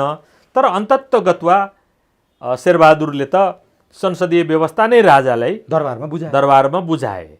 अनि यो बेलामा म तपाईँलाई बताउँदछु, जब शेरबहादुरजीले सङ्कटकाल लगाउनु भयो अनि हाम्रो पनि शेरबहादुरजीसँग डिफ्रेन्सेसहरू बढ्न थाल्यो। किनभने हामी शेरबहादुरजीको माध्यमबाट, शेरबहादुरजीको पहलबाट समस्याको समाधान होस् भन्ने उद्देश्यको लागि नेपाली काङ्ग्रेस फुट्दा हामीले शेरबहादुरजीलाई साथ दियौँ। हामीले क्याबिनेटमा उहाँलाई साथ दियौँ, उहाँलाई प्रधानमन्त्री बनाउने दिशामा हामी साथ दियौँ। तर शेरबहादुरजीले पछि जुन जुन क्रियाकलापहरू गर्दै जानुभयो त्यसबाट हामीले लाग्यो कि हामी ठुलो धोका खायौँ। शेरबहादुरजीले त दरबारलाई प्रजातन्त्र किस्तीमा हालेर बुझाउने काम पो गर्नुभयो। त्यो बुझाएकै हो भन्नेमा तपाईँहरू क्लियर हुनुभयो? होइन, हामीलाई घटनाक्रमले त्यस्तो लाग्यो। अनि त्यसपछि हामीले शेरबहादुरजीलाई विरोध गर्दाखेरि, अनि एक दिनको कुरा म तपाईँलाई बताउँछु। शेरबहादुरजी सायद बिहिबारको दिनको कुरा हो, शेरबहादुरजी राजालाई भेट्न जानुभयो। त्यही चुनाव घोषणा गरिरह बेला। अब बिहिबारको दिन राजासँग प्रधानमन्त्रीको नियमित भेटघाट हुन्थ्यो। शेरबहादुरजी भेटघाट गर्न जानुभयो र शेरबहादुरजीले हामीलाई खबर पठाउनुभयो कि तिमीहरू सिनियर मिनिस्टरहरू बालुवाटारमा मेरो प्रतीक्षा गर्नु। यत्तिकै पनि बिहिबारको दिन हामी बालुवाटारमा प्रतीक्षा गर्थ्यौँ कि महाराज धिराजलाई भेटेर आएपछि के कुराहरू भयो, कता अब एउटा परिस्थितिको हामी पनि क्याबिनेट कलेक्सहरू विश्लेषण गर्थ्यौँ भनेर हामी पर्खिरहेका थियौँ। शेरबहादुरजी आउनुभयो र शेरबहादुरजीले अचानक हाम्रो अगाडि एउटा प्रस्ताव राख्नुभयो। के राख्नुभयो? खुमबहादुर खड्का हुनुहुन्थ्यो, चिरञ्जीवी वाग्ले हुनुहुन्थ्यो, बलबहादुर केसी हुनुहुन्थ्यो, पूर्णबहादुर खड्का हुनुहुन्थ्यो, म थिएँ, होइन। अनि हाम्रो अगाडि गोविन्दराज हुनुहुन्न थियो, उहाँ त काङ्ग्रेसमा हुनुहुन्थ्यो, तपाईहरु त काङ्ग्रेस प्रजातान्त्रिक हुनुभयो। हाम्रो अगाडि उहाँले के प्रस्ताव राख्नुभयो भने, आज मैले महाराज धिराजको दर्शन भेट पाएँ। महाराज धिराजले मलाई भन्नुभएको छ कि तपाईका 4-5 जना मन्त्रीहरूलाई राजीनामा गराउनुस्, किनभनेदेखि उहाँहरूको खिलाफमा भ्रष्टाचारको गम्भीर आरोप छ र मलाई इन्टेलिजेन्सको रिपोर्ट आएको छ कि यी मन्त्रीहरू भ्रष्टाचारमा लिप्त छन्। त्यसकारण प्राइम मिनिस्टर तपाईले यिनीहरूलाई राजीनामा गराउनुहोस् भनेर भनेपछि हामी त खङ्रङ्ग भयौँ। नाम त भन्नुभएको छैन उहाँले? होइन, नामै भन्नुभयो। उहाँले भन्नुभयो सबभन्दा पहिले चिरञ्जीवीलाई, खुमबहादुरलाई, जयप्रकाशलाई, बलबहादुरलाई, होइन, तपाईहरू राजीनामा गरिदिनुहोस् र म तपाईलाई आज निवेदन गर्दछु कि तपाईहरू राजीनामा गरिदिएर मलाई सहयोग गरिदिनुहोस् भनेर शेरबहादुरजीले भन्नुभयो। अनि हामी चकित भयौँ र हामीहरू पालै पालो आफ्नो आफ्नो भाषा शैलीमा, आफ्नो आफ्नो लवजमा प्रधानमन्त्रीलाई भन्यौँ कि प्रधानमन्त्री, अहिले देशको परिस्थिति एउटा छ, तपाईँ चाहिँ चुनाव हुने नहुने भन्ने विषयमा, चुनावलाई कसरी सहयोग गर्ने भन्ने विषयमा राजासँग कुरा गर्न जानुभएको थियो। राजाले यो अचानक के एउटा अनौठो कुरा ल्याइदियो, अहिलेको यो इस्यु त होइन।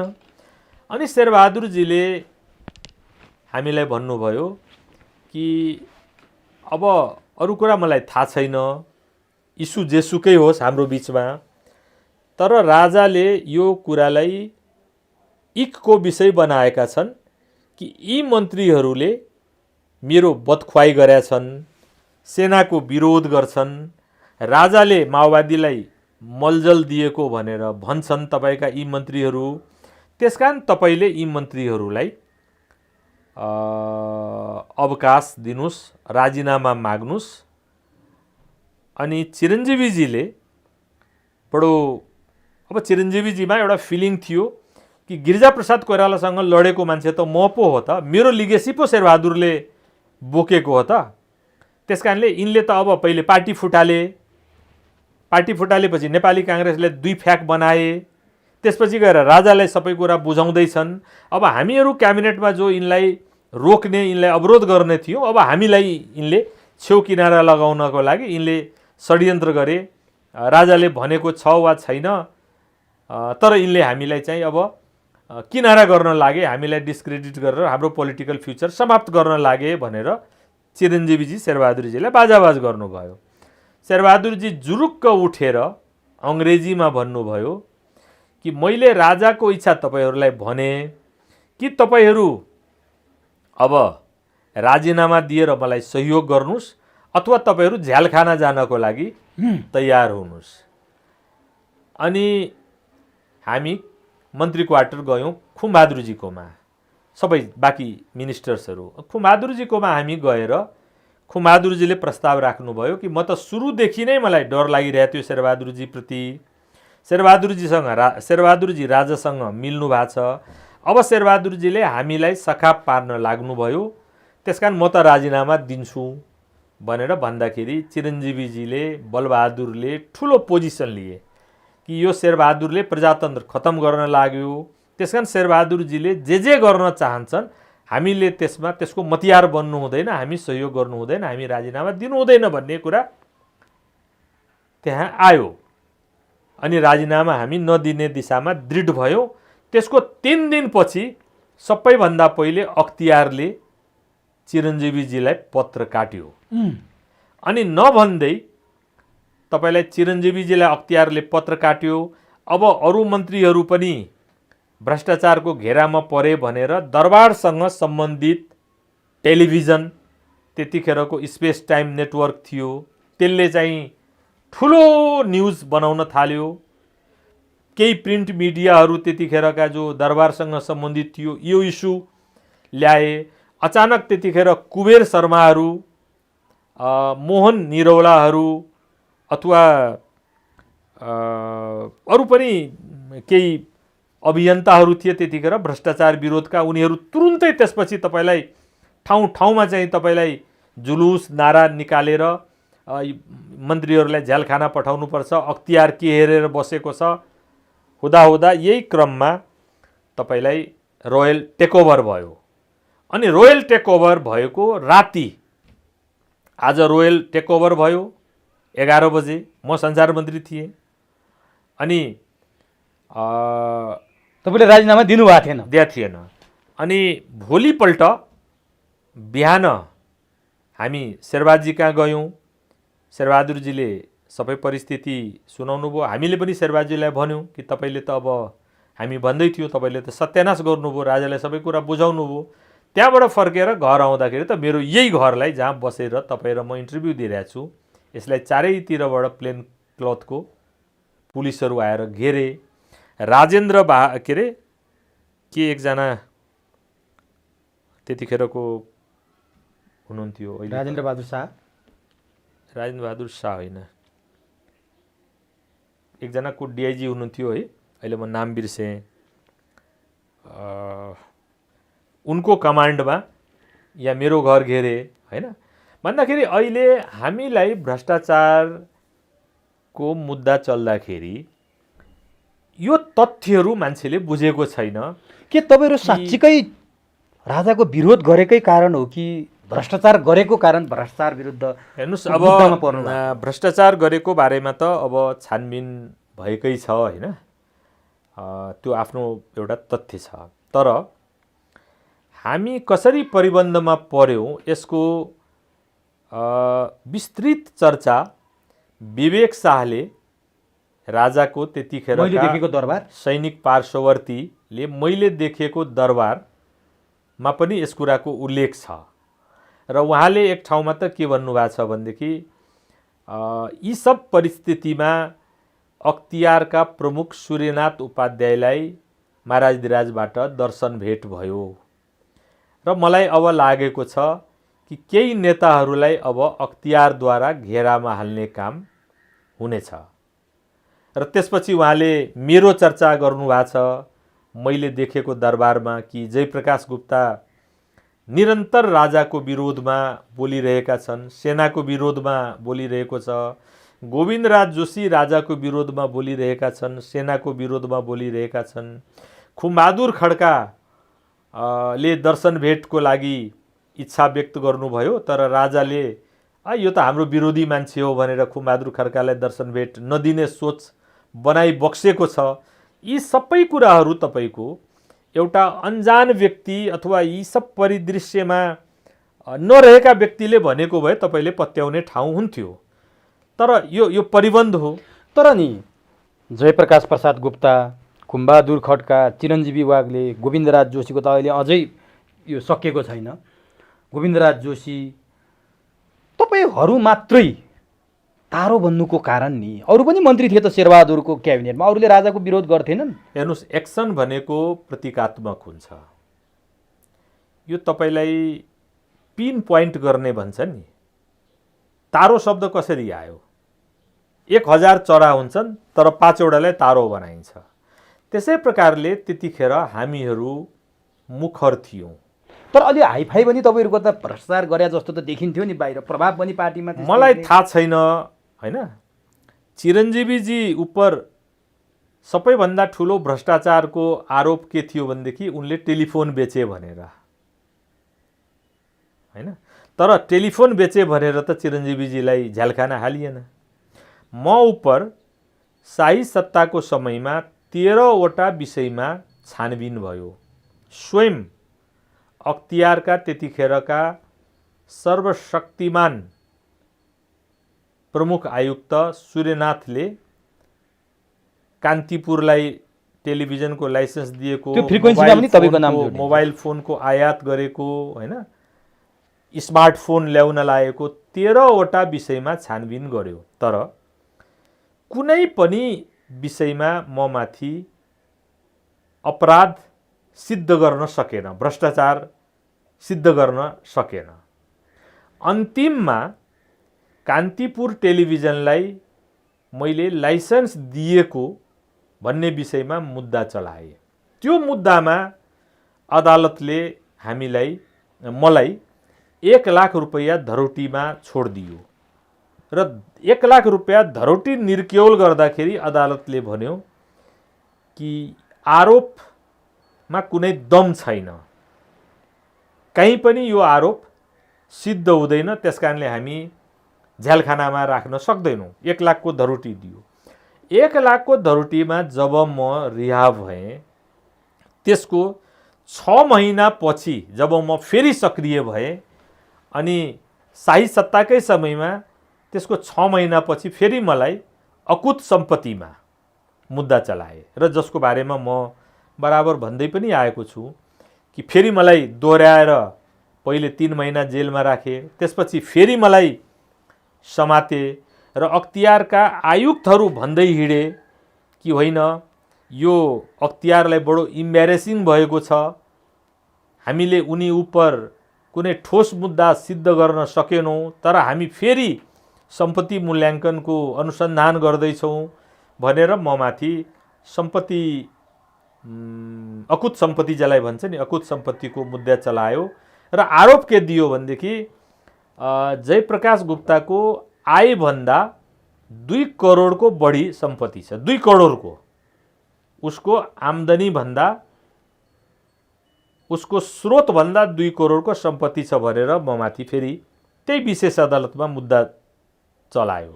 तपाईले पनि त धानको बुटामा आँप फलाए भनेर पेश गर्नुभएको रहेछ नि त। त्यो अलि मान्छेहरूले अलि हास्यास्पद हाँसोको पात्रका रूपमा यो त अदालतले खास गरेर सुशीला कार्कीले मेरो खिस्सी उडाउनको लागि भनेको कुरा हो। के थियो त्यो वास्तवमा? धेरै कुराहरू के थियो भनेदेखि पहिलो कुरा त तपाईँ त्योभन्दा पहिले विशेष अदालतले के फैसला गर्योमा पहिले जानुपर्दछ। म उपर आयभन्दा बढी 2 करोड रुपियाँको सम्पत्ति देखा पर्यो भनेर विशेष अदालतले मुद्दा चलाए र विशेष अदालतमा मुद्दा चल्यो। विशेष अदालतले सम्पत्ति मापनको एउटा मापदण्ड बनायो कि तपाईँ विदेश भ्रमणमा जानुहुन्छ, कुनै पनि कर्मचारी भत्ता पाउँछ। कति भत्तालाई खर्च मान्ने, कति भत्तालाई बचत मान्ने। तपाईँ तलबको कति भत्ता, कति तलबलाई खर्च मान्ने, कति तलबलाई बचत मान्ने। एउटा कर्मचारीको बाउआमा पनि हुन्छन्, दाजुभाइ पनि हुन्छन्। कर्मचारी काठमाडौँमा बसेर तलब खाइरहेको हुन्छ, तर उसको सगोल सम्पत्ति पनि गाउँघरमा हुन्छ नि। हाम्रो नेपाली समाजमा त धेरैको हुन्छ त्यस्तो, कि अपवाद बाहेक सबैको होला। भन्दाखेरि दाजुभाइको सम्पत्तिबाट आएकोलाई कति आय मान्ने, कति खर्च मान्ने। कृषि आम्दानीलाई कति आम्दानी मान्ने, कति खर्च मान्ने। यस प्रकारले उसले लामो छलफल गरेर हामीभन्दा पहिले, तपाईको हाम्रो मुद्दाको फैसला गर्नुभन्दा पहिले विशेष अदालतले सर्वोच्च अदालतका तत्कालीन न्यायाधीशहरूसँग परामर्श गरेर एउटा मापदण्ड बनाए कि एउटा कर्मचारीको अथवा मन्त्रीको तलबको यति प्रतिशत खर्च मान्ने, यति प्रतिशत बचत मान्ने, विदेश भत्तामा यति प्रतिशत खर्च मान्ने, यति प्रतिशत बचत मान्ने, सगोलको सम्पत्तिमा यति प्रतिशत उसको आम्दानी मान्ने, यति प्रतिशत उसको परिवारको खर्च मान्ने, छोराछोरीको पढाइमा यति खर्च मान्ने, हैन, यावत कुराहरूको एउटा मापदण्ड बनाएर त्यस मापदण्डको आधारमा मेरो फैसला हुँदाखेरि धेरैको फैसला भयो, धेरैले सफाई पाए। मेरो फैसला हुँदाखेरि जुन 2 करोड आयभन्दा बढी मेरो सम्पत्ति देखिएको थियो, अख्तियारले जुन दावा लिएको थियो, त्यसमा विशेष अदालतले के ठहरायो भने कि होइन, यस मापदण्डबाट जम्मा 10 लाख रुपैयाँ मात्रै निजको प्रमाण पुग्दैन। निजको सम्पत्तिको 10 लाख रुपैयाँको मात्रै प्रमाण पुग्दैन र अदालतले भन्यो कि निजको त्यस्तो विलासी जीवनशैली पनि छैन। एउटा सामान्य मध्यमवर्गीय परिवारबाट आएको छ। अहिले मन्त्री भएर उसले हरहिसाब देखाउनु पर्यो पैतृक सम्पत्तिको, नभए हाम्रो समाजमा कसले पैतृक सम्पत्तिको हरहिसाब राखेको छ र, हैन। त्यसकारणले 10 लाख मात्रै चाहिँ आयभन्दा बढी सम्पत्ति देखिएको हुनाले निजले भ्रष्टाचार गरेर अकुत सम्पत्ति आर्जन गरेको भन्न मिल्दैन भनेर सफाई दियो। यसरी म सफाई पाएँ। जब मेरो मुद्दा पुनरावेदनको रोहमा सर्वोच्च अदालत पुग्यो अनि सुशीला कार्कीजी न्यायाधीश हुनुभयो, त्यसको पनि फेरि एउटा कथा छ। तपाईको र उहाँको अलिकति इगो पनि थियो हैन। पहिले त यसरी जाउँ कि मेरो मुद्दाको फैसला गर्ने न्यायाधीश हुनुहुन्थ्यो तप बहादुर मगर। तप बहादुरजीले मेरो मुद्दाको सबै अङ्ग पुरा गर्नुभयो, तर खिलराज रेग्मीले तप बहादुरको बेन्च नै कहिले निसुमा रहेको, निर्णय सुनाउने रोहमा रहेको मुद्दाको खिलराज रेग्मीले कहिले पनि बेन्च गठन गरिदिनु भएन र तप बहादुर मगर रिटायर हुनुभयो। तप बहादुर मगर रिटायर हुनुभएपछि खिलराज रेग्मीले सुशीला कार्की र अर्को एकजना अहिले नाम बिर्सिरहेको छु, उहाँलाई यो मुद्दा सुम्पिनु भयो। यो मुद्दा सुम्पिँदा अहिले तपाईले एउटा प्रश्न उठाउनु भयो कि सुशीला कार्कीसँग तपाईको सम्बन्ध, केही व्यक्तिगत इगो टकराव छ भने। धेरै कुराहरू थियो। सुशीला कार्कीलाई सर्वोच्च अदालतको न्यायाधीश बनाउनको लागि देव गुरुङ कानुन मन्त्रीले प्रस्ताव ल्याउँदा मैले विरोध गरेको थिएँ कि सुशीला कार्की उपयुक्त उम्मेदवार होइन। सुशीला कार्की चुर्लुम्म राजनीतिमा डुब्नु भएको छ। दुर्गा सुवेदीको उहाँ श्रीमती हो, हैन। उहाँको अतीत चाहिँ एउटा सामान्य कानुन व्यवसायीको अतीत छैन। त्यसभन्दा अगाडि अब दुर्गा सुवेदीसँग हाम्रो ठुलो मतभिन्नता थियो, हैन। उहाँले अब हाम्रो विचारमा, आई मे बी रङ, म गलत हुन सक्छु, तर हाम्रो विचारमा उहाँले नेपाली काङ्ग्रेसलाई ठुलो गद्दारी गर्नुभएको छ, धोका दिनुभएको छ। विमान अपहरण काण्डमा उहाँको भूमिका संदिग्ध रह्यो। उहाँ गिरिजाबाबुको खिलाफमा त्यसै कारणले उम्मेदवार बन्नुभयो। उम्मेदवार भन्दाखेरि उहाँलाई एमाले पनि समर्थन गर्यो। भन्दाखेरि हाम्रो टकरावको राजनीति। विराटनगर पढ कलेज पढ्दादेखि नै तपाईँ र अब सुशीला कार्कीको म बिचमा त्यसमा द्वन्द्व थियो। मभन्दा सुशीला कार्की सिनियर हो, तर नेपाली काङ्ग्रेसमा रहँदाखेरिको हाम्रो पानी बाराबार थियो। अब म ती साना मसिना घटनामा नजाउँ, हाम्रो पानी बाराबार थियो, जुन कुरा तपाईँलाई प्रत्युत्पादक साबित भयो होइन। उहाँले चाहिँ उहाँसँग मेरो ठुलो मतभिन्नता, होइन, दुर्गा सुवेदीसँग हाम्रो हानाथाप मारपिटको स्थिति उत्पन्न भएको त्यही दुर्गा सुवेदीको उहाँ श्रीमती हो। त्यसले प्रतिशोधको भावना राख्नुभयो भन्दाखेरि मलाई के लाग्यो भने कि अब ठिक छ उहाँ न्यायाधीश हुनुभयो, अनि मलाई के लाग्यो भने सुशीला कार्कीबाट म न्याय पाउँदिनँ। तर उहाँले तपाईँलाई ब्रिफकेसको कुरा समेत गर्नुभयो नि। कस्तो ब्रिफकेस बोकेर आउनुहुन्थ्यो भन्नेसम्मका कुरा पनि सुनिए। हेर्नुहोस्, यी सबै मिथ्याका आरोपहरू हुन्। सर्वोच्च अदालतको न्यायाधीश भइसकेपछि सुशीला कार्कीसँग मेरो कुनै भेटघाट भएको छैन, अदालतको इजलास बाहेक कुनै भेटघाट भएको छैन। अब उहाँले आफूलाई एउटा बडो सुपेरियर देखाउनको लागि यस्ता कुराहरू गर्नुभयो होला, मलाई थाहा छैन, होइन। तर यी सब कुराहरूमा कुनै सत्यता छैन। मैले उहाँलाई बेन्च बाहेक आज पर्यन्त मैले भेटे पनि छैन, मेरो दोहोरो कुराकानी पनि छैन। तर म बताउँछु, मैले उहाँलाई बेन्चमै आग्रह गरेँ कि श्रीमान, तपाईँ र मेरो पुरानो पृष्ठभूमि राजनीतिक पृष्ठभूमि छ। आज म मुद्दाको एउटा पक्ष भएर तपाईँको बेन्चमा उपस्थित भएको छु, तपाईँ न्यायाधीश हुनुभएको छ। तर नेपाली काङ्ग्रेसको राजनीति, नेवी सङ्घको राजनीति, तपाईँका श्रीमानसँगको मेरो कटुतापूर्ण सम्बन्ध, तपाईँसँगको सम्बन्ध कटुतापूर्ण सम्बन्धले गर्दा तपाईँले मेरो मुद्दाको फैसला गर्दाखेरि उचित हुँदैन। यो चाहिँ प्रेसिडेन्ट्स पनि होइन, यो राम्रो पनि सम्बन्ध र सरोकार देख्दाखेरि तपाईँले मेरो मुद्दाले फैसला गर्नु हुँदैन, म सायद न्याय पाउन सक्दिनँ भनेर मैले उहाँलाई रिक्वेस्ट गरेँ। अनि उहाँले मलाई बेन्चमा के भन्नुभयो भनेदेखि, तपाईँले जे भने पनि यो मुद्दा मेरो भाग्यमा परेको छ, अब तपाईँले जहाँ जे गर्नु छ गर्नुहोस्, फैसला त मैले नै गर्ने हो भनेर बेन्चमा भन्नुभयो।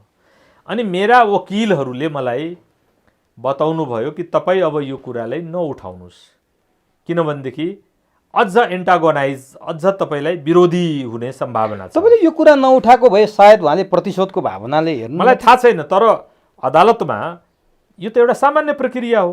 जस्तो अहिले चोलेन्द्र शमशेरको दाजुभाइको मुद्दा त चोलेन्द्र शमशेरले हेर्दैन नि। चोलेन्द्र शमशेरको घर घराइसी 7 सिमानाको झगडियाको मुद्दा त चोलेन्द्र शमशेरले हेर्नु हुँदैन नि। त्यसै प्रकारले जब मसँग त्यत्रो कटुता छ भने मेरो मुद्दा त उहाँले सहज आफैले छोड्नुपर्ने थियो, तर उहाँले मुद्दालाई हत्याएर बस्नुभयो, मुद्दालाई उहाँ हेर्नेतिर अग्रसरता लिनुभयो र मुद्दा हेर्नुभयो, मलाई हराउनु भयो। तपाईँले भन्नुभयो उहाँले त विशेष अदालतले बरु मेरो पैतृक सम्पत्तिको एक हदसम्म ठिकै मूल्याङ्कन गरेको थियो, त्यो पनि तपाईँलाई जायज थिएन जस्तो कसलाई थाहा छैन। तपाईँलाई सप्तरीमा नहरले पटेको जग्गा जहाँ सिँचाइको यथेष्ट सुविधा छ, मेरो मात्रै होइन सबैको जग्गा 1 बिघामा कमसेकम 80-90 मन त फल्छ नि। मैले सप्तरीको कृषि कार्यालयको चिठी नै लगेर अदालतमा बुझाएँ कि 1 बिघामा कमसेकम 90-95 मन उब्जनी हुन्छ निजको जग्गाको। तर विशेष अदालतले त्यसलाई जम्मा 15 मन कायम गरिदियो। हैन, तपाईले आपको कुरा उठाउनु भयो। त्यो सुशीला कार्कीले जब मलाई मेरो मुद्दा विशेष अदालतमा जितेको मुद्दालाई जब सर्वोच्चमा खारिज गरिदिनु भयो, म जेल गएँ। अनि उहाँले पत्रकार सम्मेलन गरेर मेरो खिस्सी उडाउनको लागि उहाँले के भन्नुभयो भने आपको बगैँचामा धान उब्जिन्छ भन्ने। धानका बुटामा आप, धानका बुटामा, त्यो धानका बुटामा कहीँ आगो उब्जिन्छ? यो त एउटा अत्यन्तै रिडिकुलस कुरा हैन, अत्यन्तै घटिया कुरा उहाँले गर्नुभयो। के म यति अचेतन मान्छे छु कि म यो माग गर्छु अदालतमा कि मेरो धानको बुट्टामा आँप फल्छ? म त्यस्तो शुद्धि हराएको दिमागी अवस्था बिग्रेको मान्छे हो र कि म यो दावा गर्छु कि श्रीमान मेरो धान खेतमा धानको बुट्टामा आँप फल्छ? त्यो होइन।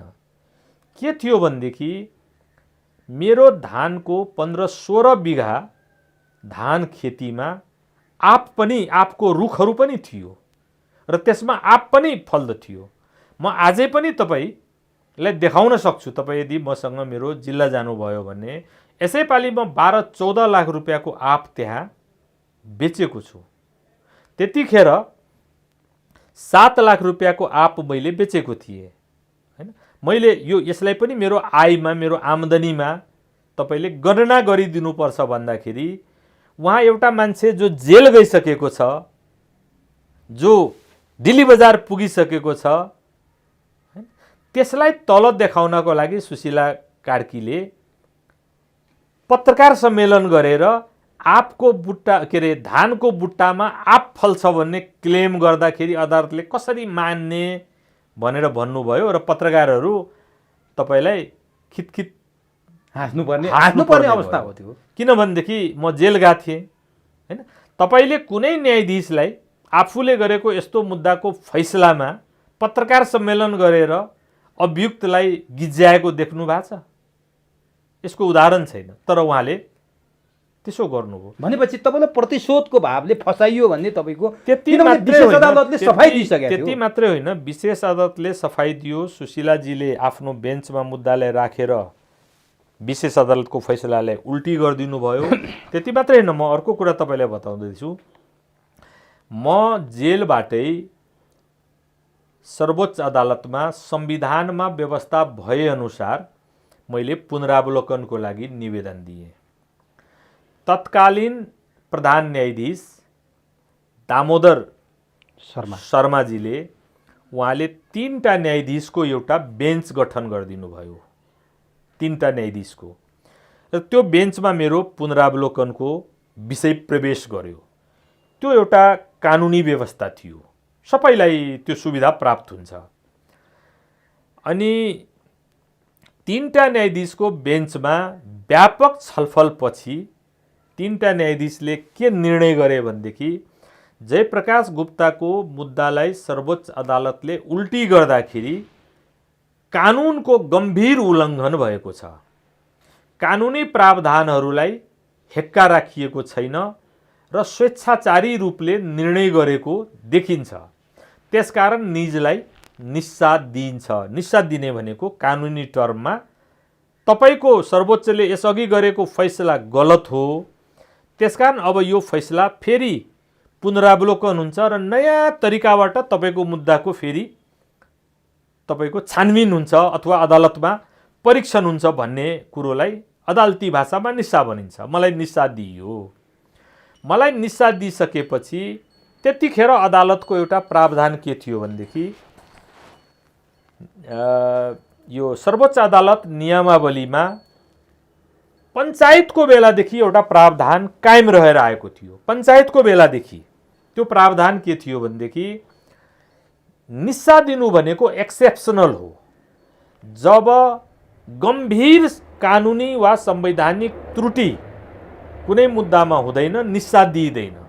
र निस्सा दिइसकेपछि जुन न्यायाधीशले निस्सा दिन्छ सोही न्यायाधीशको बेन्चले त्यो मुद्दालाई फाइनल गर्छ भन्ने 30औं वर्षदेखि पञ्चायतदेखि अनवरत एउटा नियमावली थियो।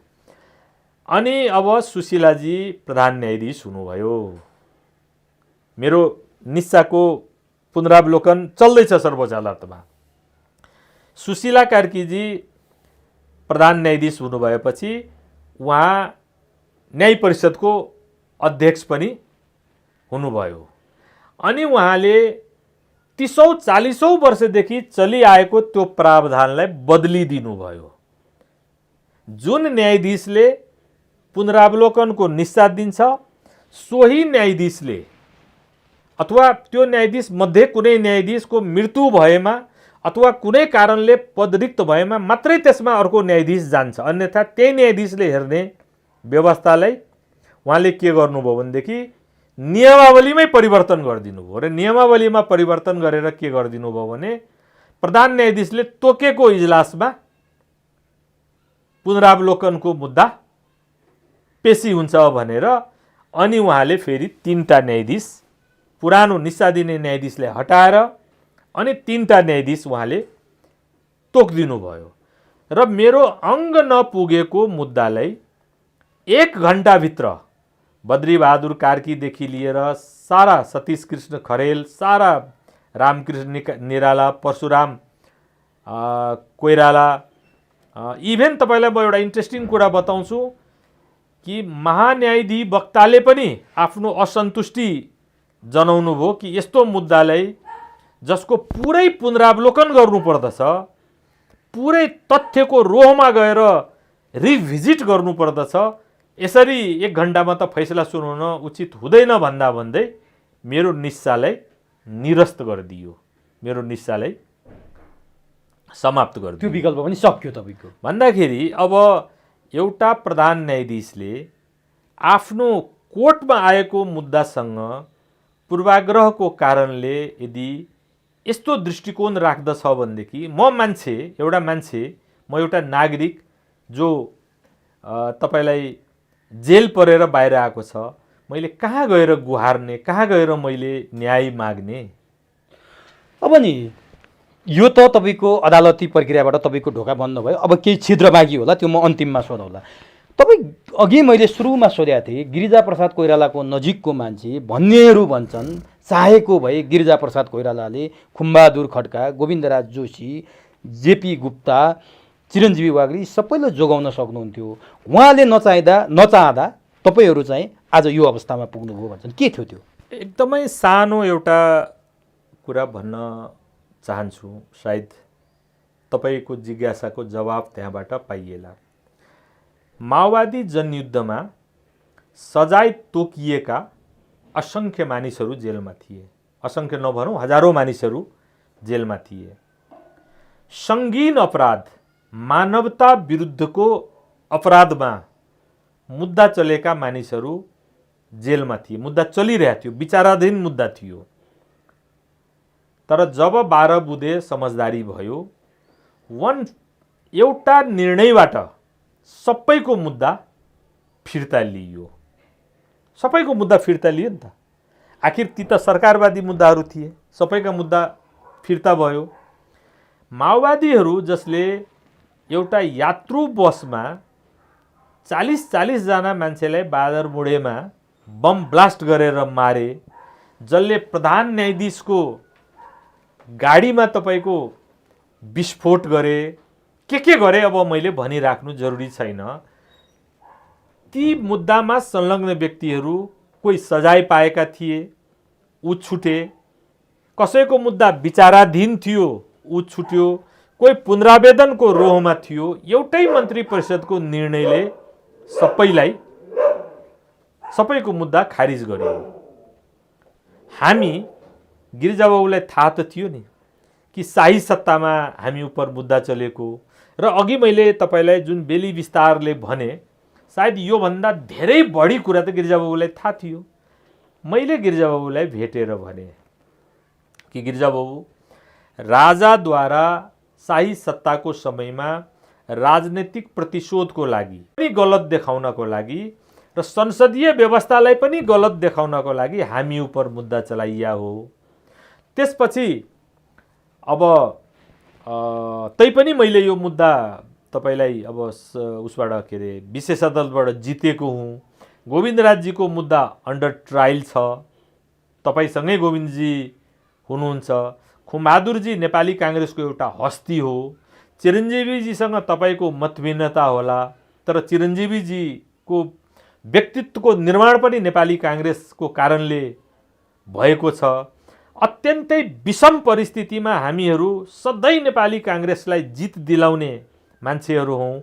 अतीतमा जे भयो त्यो कुरालाई बिर्सिदिनुहोस्, केही गल्ती भएछ भने माफी गरिदिनुहोस्, हैन। तपाईँ एउटा पिता तुल्य मानिस हो, हैन। तपाईँ जीवनको उत्तरार्धमा हुनुहुन्छ, तपाईँले चाहिँ यी मुद्दाहरू फिर्ता लिइदिनुहोस्, तपाईँले चाहनुभयो भने यो मुद्दाहरू फिर्ता हुन्छ भन्दाखेरि उहाँले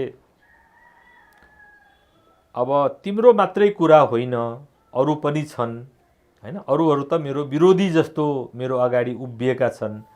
मैले भने यी सबै मानिसले आफ्नो जिन्दगी तपाईको लागि न्योछावर गरेको छ। आज खुमबहादुरजीलाई तपाईँ किन विरोधी मान्नुहुन्छ? यो कुरा किन बिर्सिनुहुन्न कि साथ एउटा ज्यान सजाय हुने, फाँसीको सजाय हुने मुद्दा बोकेर बीपी कोइराला जब 2033 सालमा भारत प्रवासबाट गणेश मानजी, बीपी कोइराला, शैलजाजीहरू जब नेपाल आउनुभयो, खुमबहादुरजी पनि त्यो लटमा आउनुभयो हो। मैले देखेको हुँ। सयौं मान्छेलाई नेपाली काङ्ग्रेसले भन्दाखेरि कोही आँट गर्न सकिरहेको थिएन। त्यसरी तपाईको लागि जीवन न्यौछावर गर्ने खुमबहादुरजी आज सानोतिनो कुरामा तपाईको विरोधी कसरी भयो त? तपाईले त्यसो गर्न पाउनुहुन्न गिरिजाबाबु भनेर भन्दाखेरि ठिक छ म विचार गर्छु भनेर भन्नुभयो। तर मलाई आज बडो दुःखको साथ भन्नुपर्दछ, गिरिजाबाबुले हामीलाई आँधी तुफानमा परेको पानी जहाज जो अब डुब्छ तब डुब्छ, ज्यान जोगाउनको लागि हाम फालेको मान्छेलाई सानो सानो ढुङ्गा पठाएर उसको जीवन जोगाइदिनु पर्ने ठाउँमा हामी जो गिरिजाबाबुतिर हेरेर हात हल्लाएका थियौँ जीवन रक्षाको लागि, राजनीतिक जीवनको रक्षाको लागि, गिरिजाबाबु मुल्टो फर्काउनु भयो। अब आज गिरिजाबाबु हुनुहुन्न, त्यसकारण म योभन्दा बढी भन्न चाहन्न। तपाईसँग के त्यस्तो इगो प्रब्लम थियो गिरिजाप्रसाद? होइन, म अब नजाउँ। अब आजको दिनमा गिरिजाबाबु हुनुहुन्न, उहाँ नहुँदाखेरि, नरहेको अवस्थामा उहाँको हरेक जन्म जयन्तीमा म श्रद्धापूर्वक श्रद्धाञ्जली अर्पण गर्दछु।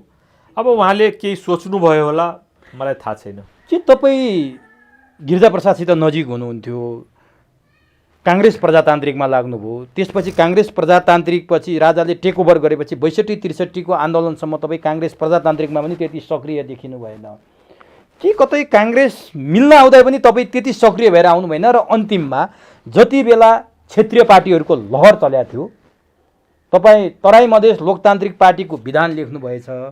बाहिर आएको कुरा है, तराई मधेस लोकतान्त्रिक पार्टीको विधान लेख्नुभएछ। विजय कुमार गच्छेदारलाई अध्यक्ष बनाउने मनसायले, पछि महन्त ठाकुर अध्यक्ष बन्ने भएपछि तपाईँहरू दुवैजना मधेसी जनअधिकार फोरममा जानुभयो भनिन्छ।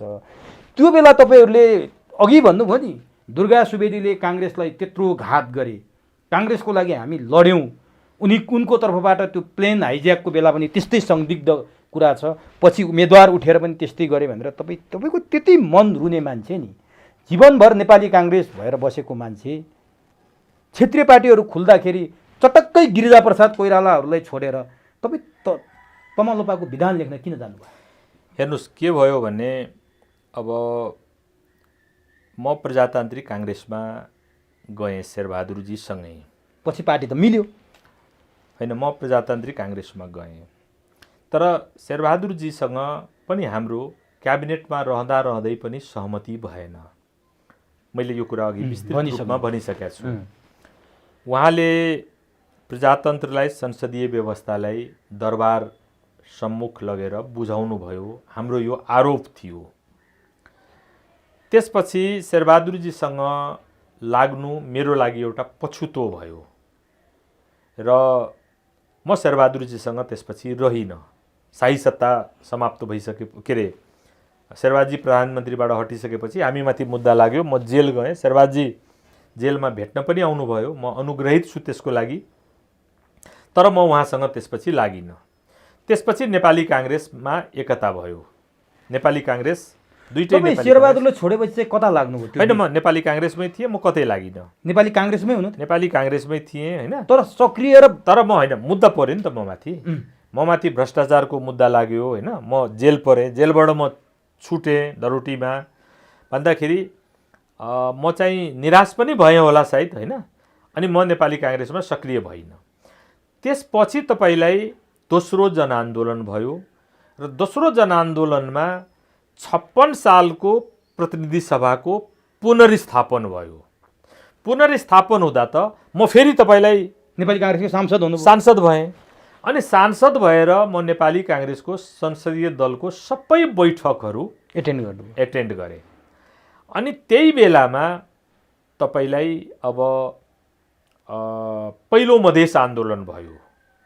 मधेस आन्दोलन भयो अनि अन्तरिम संविधानले मधेसीको सवालहरूलाई, आदिवासी जनजातिको सवालहरूलाई नजरअन्दाज गर्यो भनेर हामीहरू संसदमा तपाईको विरोध गर्यौं। त्यसमा मधेसीहरू, एमालेबाट भएका मधेसीहरू पनि, माओवादीबाट भएका मधेसी मातृका यादवहरू पनि हुनुहुन्थ्यो, विजय गजदार हामीहरू पनि थियौं, महन्त ठाकुर पनि नेपाली काङ्ग्रेसबाट अलग हुनुभएको थिएन। हामीहरूले चाहिँ होइन, नेपाली काङ्ग्रेसले पहल गर्नुपर्छ। अब यत्रो ६३ को आन्दोलन भइसकेपछि, अब शाही सत्ता समाप्त भइसकेपछि, गणतन्त्र आउने भइसकेपछि, गणतन्त्र आइ नै सकेपछि भनौँ न, अब चाहिँ सङ्घीयता दिनुपर्छ र मधेसका आदिवासी जनजाति दलितका समस्याहरूलाई पनि हेर्नुपर्छ भनेर हामी प्रोटेस्ट गर्यौँ। मलाई लाग्छ एक्ज्याक्टली म बिर्सेँ, तर ४०-४२ दिनसम्म सायद हामीले, अथवा ३६-३७ दिन, कति दिन हामीले संसद अवरुद्ध गर्यौँ। त्यो अवरुद्ध गरेको अवस्थामा अब नेपाली काङ्ग्रेसको अनुशासन समितिको संयोगले रामवरण यादव हुनुहुन्थ्यो। अनि उहाँले हामीहरूलाई स्पष्टीकरण सोध्नुभयो। महन्तजीलाई पनि सोध्नुभयो, मलाई पनि स्पष्टीकरण सोध्नुभयो र सबैभन्दा पहिले मलाई नेपाली काङ्ग्रेसबाट निकालिदिनुभयो। निकालेपछि हो तपाईँ गएको? हो, मलाई नेपाली काङ्ग्रेसबाट निष्कासित गरिदिनुभयो। नेपाली काङ्ग्रेसबाट त निष्कासित गरियो, तर म सांसद थिएँ, पुनर्स्थापित प्रतिनिधि सभाको सांसद थिएँ। अनि मलाई चाहिँ अब पार्टीले यदि, माओ पार्टीले यदि मलाई निकालिदियो भन्ने, मेरो राजनीतिक धारणाहरूसँग सहमत नभएर यदि मलाई निकालिदियो भनेदेखि म सांसद भएर किन बस्ने भनेर अनि मैले संसदबाट राजीनामा दिएँ। म पहिलो व्यक्ति हो मित्र जो त्यतिखेर पुनर्स्थापित संसदबाट राजीनामा दिए। मैले राजीनामा दिएपछि केही अरू मान्छेहरूले पनि राजीनामा दिए, जस्तो महन्तजीले राजीनामा दिनुभयो, अनिस अन्सारीले सायद राजीनामा दिनुभयो होइन, अथवा त्यसपछि कोकोले राजीनामा दियो। भनेपछि स्वाभाविक रूपले काङ्ग्रेसले मलाई निकालिदियो। म चाहिँ राजीनामा दिएर संसद पुनर्स्थापित प्रतिनिधि सभाको सदस्य पनि रहिन।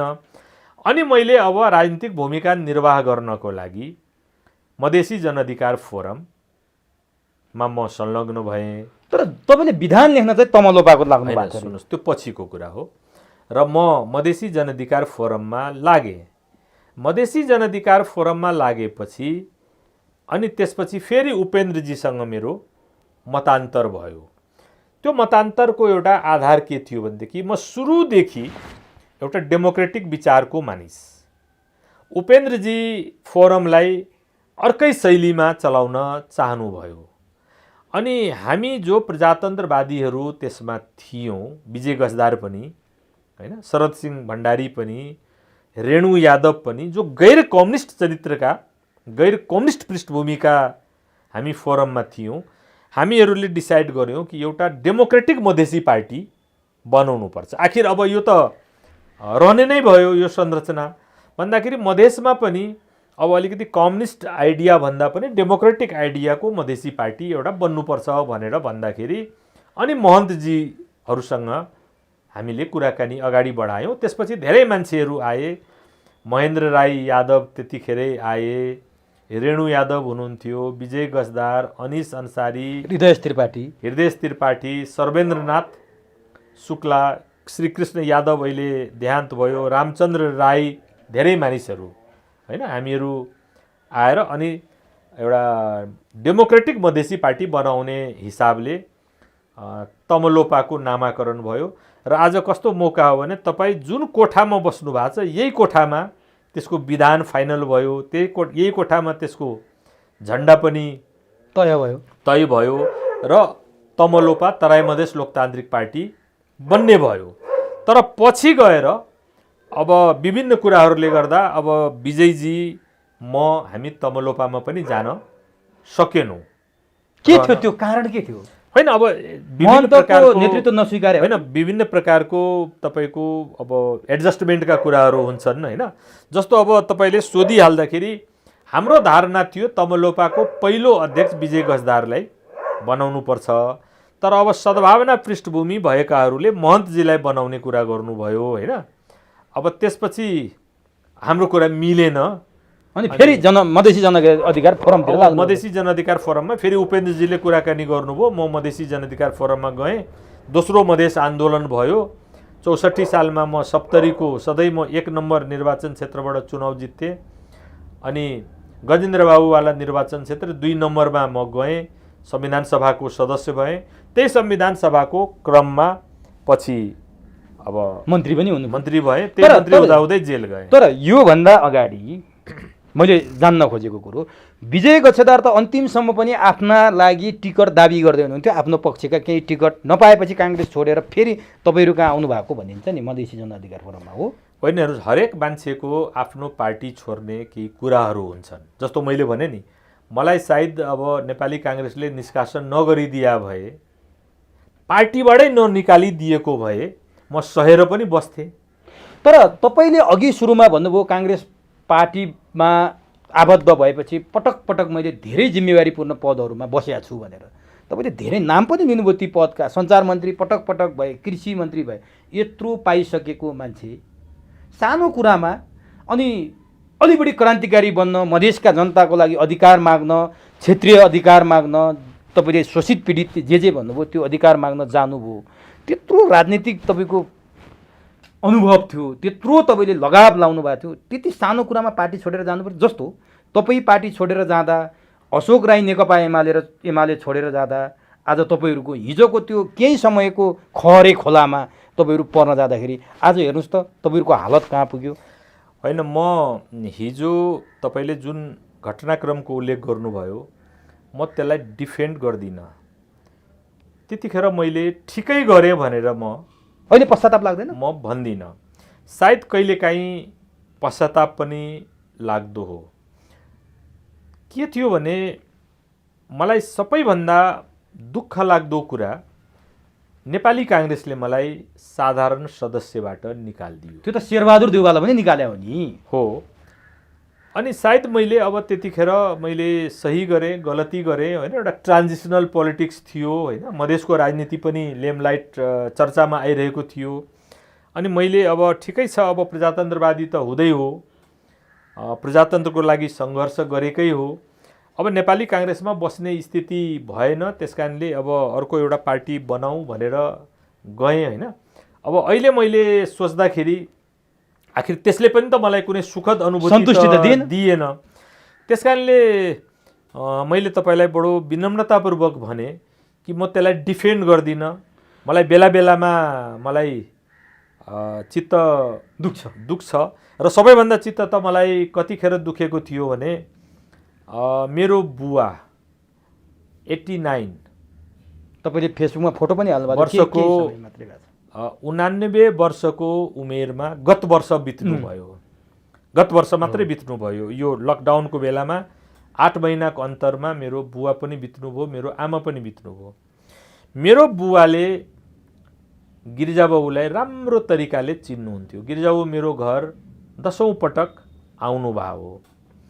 सारा नेपाली काङ्ग्रेसका नेताहरू मेरो घर आइराख्नुहुन्थ्यो सप्तरीमा। अहिले आउनुहुन्न? होइन, मसँग राम्रै छ। अब मेरो बुवा बित्नु हुँदाखेरि, आमा बित्नु हुँदाखेरि धेरै नेताहरू आउनु पनि भयो, परिस्थिति थिएन। तर एक दिन मलाई बुवाले भन्नुभयो, बसिरहेको बेलामा वृद्ध बुवाले मलाई भन्नुभयो कि तिमीले जे गरे पनि नेपाली काङ्ग्रेस चाहिँ तिमीले छोड्नु हुँदैन थियो, त्यो तिम्रो आफ्नो पार्टी थियो।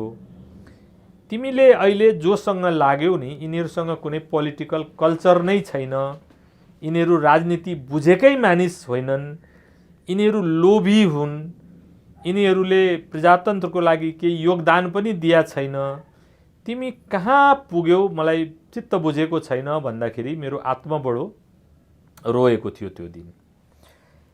मलाई आफ्नो पछुतो बेला बेलामा लाग्नु त अब मानिस हो, म पनि स्वाभाविक हो।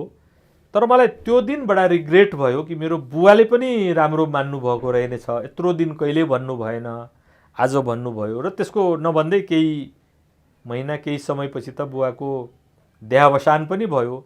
त्यसकारण म अहिले अब यी सबै कुराहरूलाई आफ्नो स्मृतिमा राखेर म अहिले चुप्प लागेर बसेको छु। अब तपाईँ काङ्ग्रेसमा फेरि फर्केर सक्रिय हुने सम्भावना कति छ?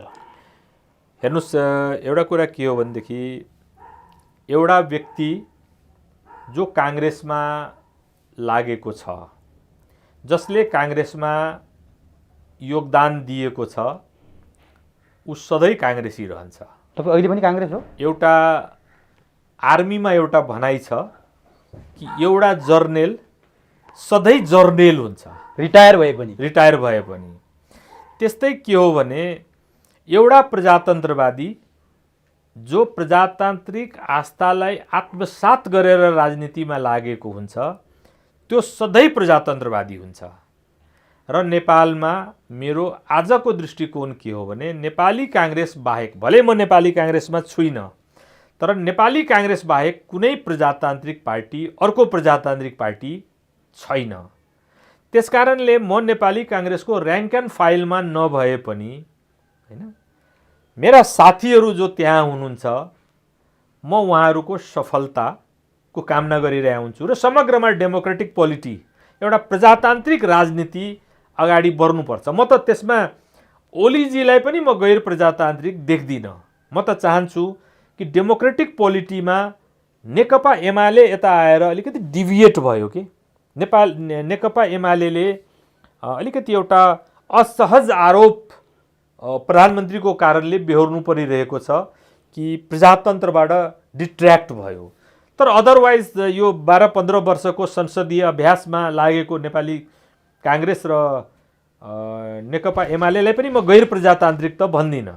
तर के हुन्छ भने ऊ पनि संसदीय प्रजातन्त्रको एउटा पक्षपाती हुँदाखेरि यदि मैले रोज्नु पर्दा म खास गरेर त्यस्ता मान्छेहरूसँग बढी सहज महसुस गर्छु जोसँग म पढेँ बसेँ। जस्तो आज नेपाली काङ्ग्रेसमा तपाईलाई धेरै नेताहरू जो अहिले जल्दाबल्दा नेताहरू हुनुहुन्छ, मेरा विश्वविद्यालयकालीन मित्रहरू हुनुहुन्छ, उहाँसँग म जेल बसेँ, थुनामा बसेँ, तर बढी माया त लाग्छ नि।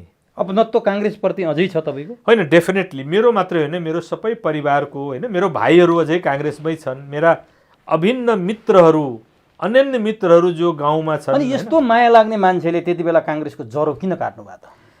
होइन, अब हेर्नुहोस्, मेरो गतिविधिलाई लिएर काङ्ग्रेसको जरो नै काटेको त नभन्ठान्नुहोस्, होइन।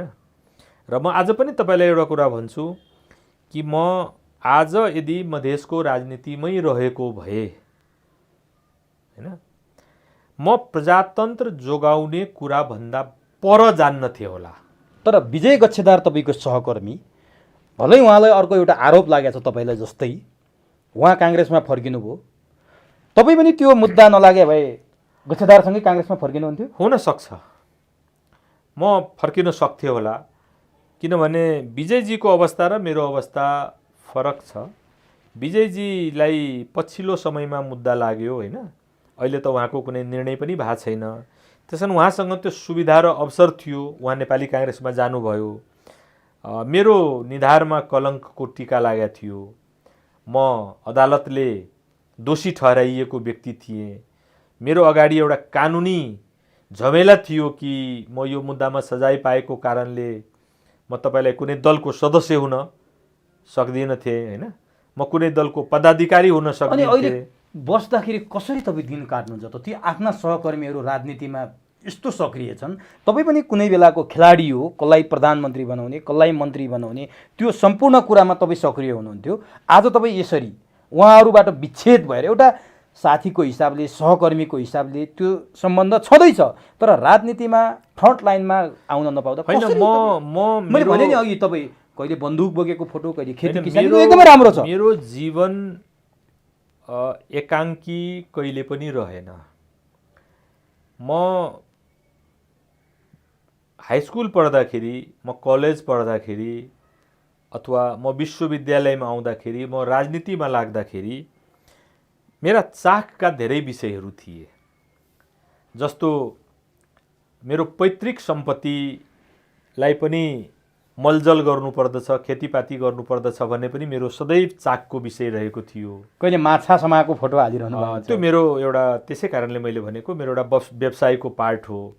त्यसपछि म सधैँ पार्टीको घोषणापत्र पढेर पनि बसिनँ। मेरो पढाइको क्षेत्र अन्य विषय पनि थियो।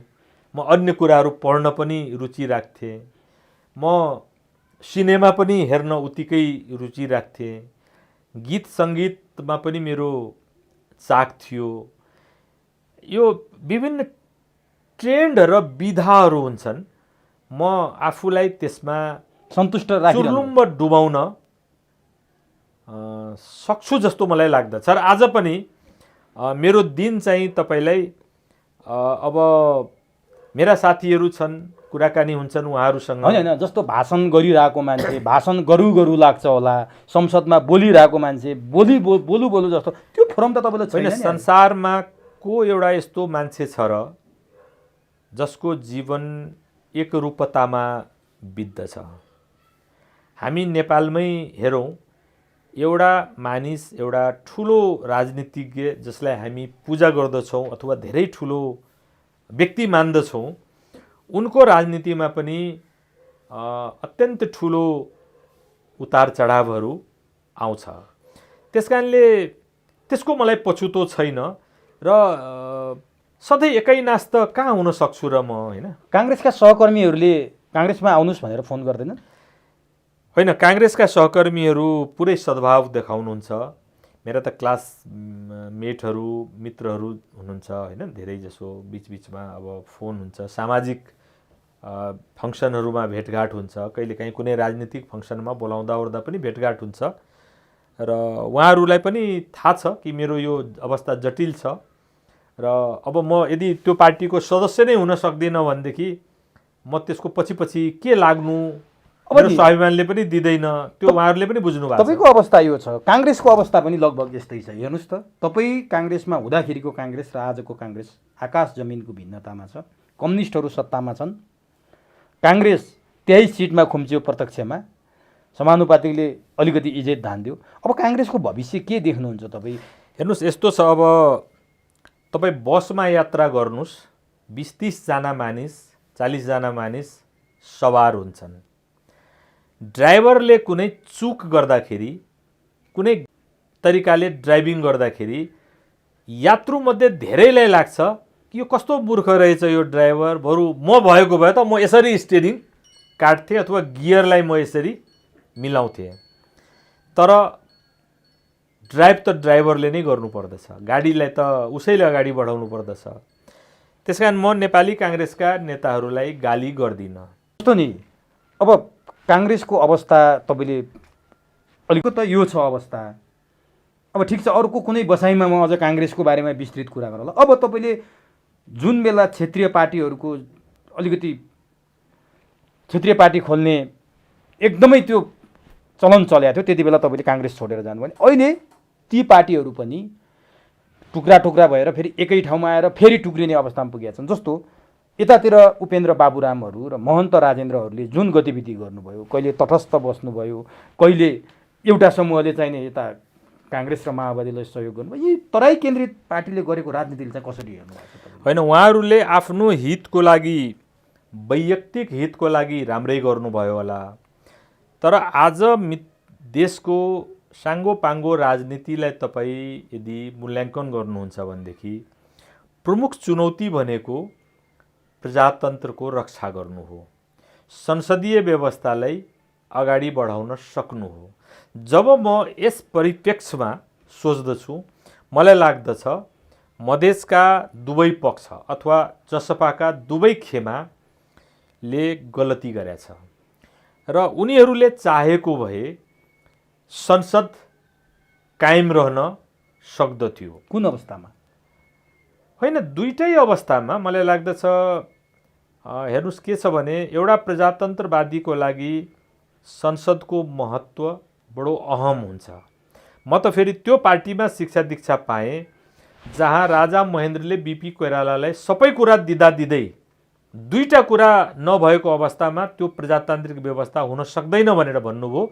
एउटा चाहिँ पार्टी र अर्को पार्लियामेन्ट। त्यसैबाट चाहिँ अनुप्रेरित भएर गिरिजाप्रसाद कोइरालाले शाही सत्ताको समाप्तिपछि संसदको पुनर्स्थापन गर्नुभयो। यो सोचको साथ कि रेस्टोर्ड पार्लियामेन्ट भनेको एउटा पावर हो, एउटा सोभरेन पावर हो।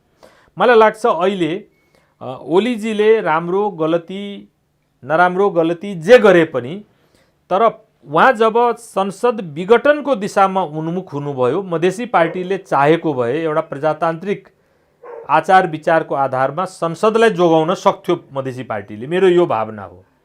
त्यसकारणले मन्त्री भयो, उप प्रधानमन्त्री भयो, बद्रीमण्डल पनि भएको थिए, विजय गजदार पनि भएको थिए होइन, अहिले राजेन्द्र महतो पनि भयो। त्यो कुनै ठुलो पुरुषार्थको कुरा होइन, तर उहाँहरूले संसदलाई बचाउन सक्नु भएन, संसदलाई कायम राख्न सक्नु भएन। यो चाहिँ अक्षम्य गल्ती मधेसी पार्टीले गरेको म मान्दछु। तपाईँले एउटा लामो स्ट्याटस लेख्नु भएको थियो, म सबै पढ्न भ्याउनेवाला छैन। तपाईँले त्यहाँनिर एउटा यस्तो कुरा लेख्नु भएको छ कि जसले मान्छेको मन छुन्छ क्या, बर्मुडा ट्र्याङ्गलर भनेर तपाईँले लेख्नु भएको छ नि, ट्र्याङ्गलर। त्यो के पानी जहाज होइन, त्यो समुद्रको एउटा यस्तो भाग हो जहाँ केही प्राकृतिक गुण छ जसको आकाशबाट जहाजहरू उड्दाखेरि त्यो जहाजहरू पार गर्न सक्दैन, लटपटिएर त्यसैमा उल्झेर कयौं जहाज हराउँछन्। त्यसलाई चाहिँ मैले प्रतीकात्मक रूपले भने मधेसी दलहरूलाई तपाईँले इङ्गित गर्नुभएको छ। मैले भने कि मधेसी दलहरूले यो प्रजातन्त्रको जहाजलाई त्यही बर्मुडा ट्रायङ्गलमा गएर खसाले, बेपत्ता बनाए। उनीहरू चाहेको भए बाटो छल्न सक्थ्यो। अहिले बर्मुडा ट्रायङ्गलको माथिबाट जहाज उड्दैन, छल्छन्। एभिएसनमा त्यो रुट पर्दैन। त्यसकारणले पार्लियामेन्टलाई जोगाउने रुट मधेसी पार्टीले अपनाउनु पर्थ्यो भनेर मैले प्रतीकात्मक रूपले। अब अन्तिममा म तपाईँलाई सोध्छु, मधेसी पार्टीले चाहेको भए संसद आज विघटन हुन्थेन भनेर तपाईँले भन्नुभयो नि, अनि बर्मुडा ट्रायङ्गलरसँग पनि तुलना गर्नुभयो। अब भनिदिनुहोस्, देशको भविष्य, मधेसी पार्टीको भविष्य र जनताको भविष्य के कस्तो देख्नुहुन्छ?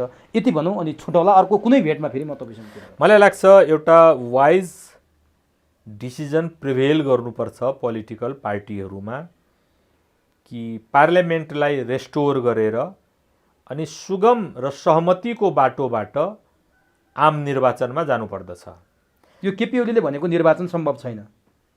मलाई लाग्छ अब अहिले त म निर्वाचन सजिलो तरिकाले हुने र त्यो निर्वाचन फलदायी हुने स्थिति म देख्दिनँ। भनेपछि अर्को कुनै सरकार बनाएर होइन, भएको छ। गिरिजाप्रसाद कोइरालाले पनि तपाईलाई सबै राजनीतिक पार्टीलाई सहमत गराएर निर्वाचन गएर एउटा नयाँ निकासको बाटोमा त जानुभयो। अब त्यो आवश्यकता अहिले तपाईँ मलाई लाग्छ पहिले त पार्लियामेन्ट रेस्टोर गर्नेतिर जानुपर्छ र सबै पार्टी सम्मिलित भएर एउटा विश्वासयोग्य वातावरणमा निर्वाचन गराउन सक्नुपर्दछ। हस्, समय दिनुभयो, अत्यन्त महत्त्वपूर्ण बनाइराख्दिनु भयो। यसको लागि लामो कुरा भयो। धेरै धेरै धन्यवाद।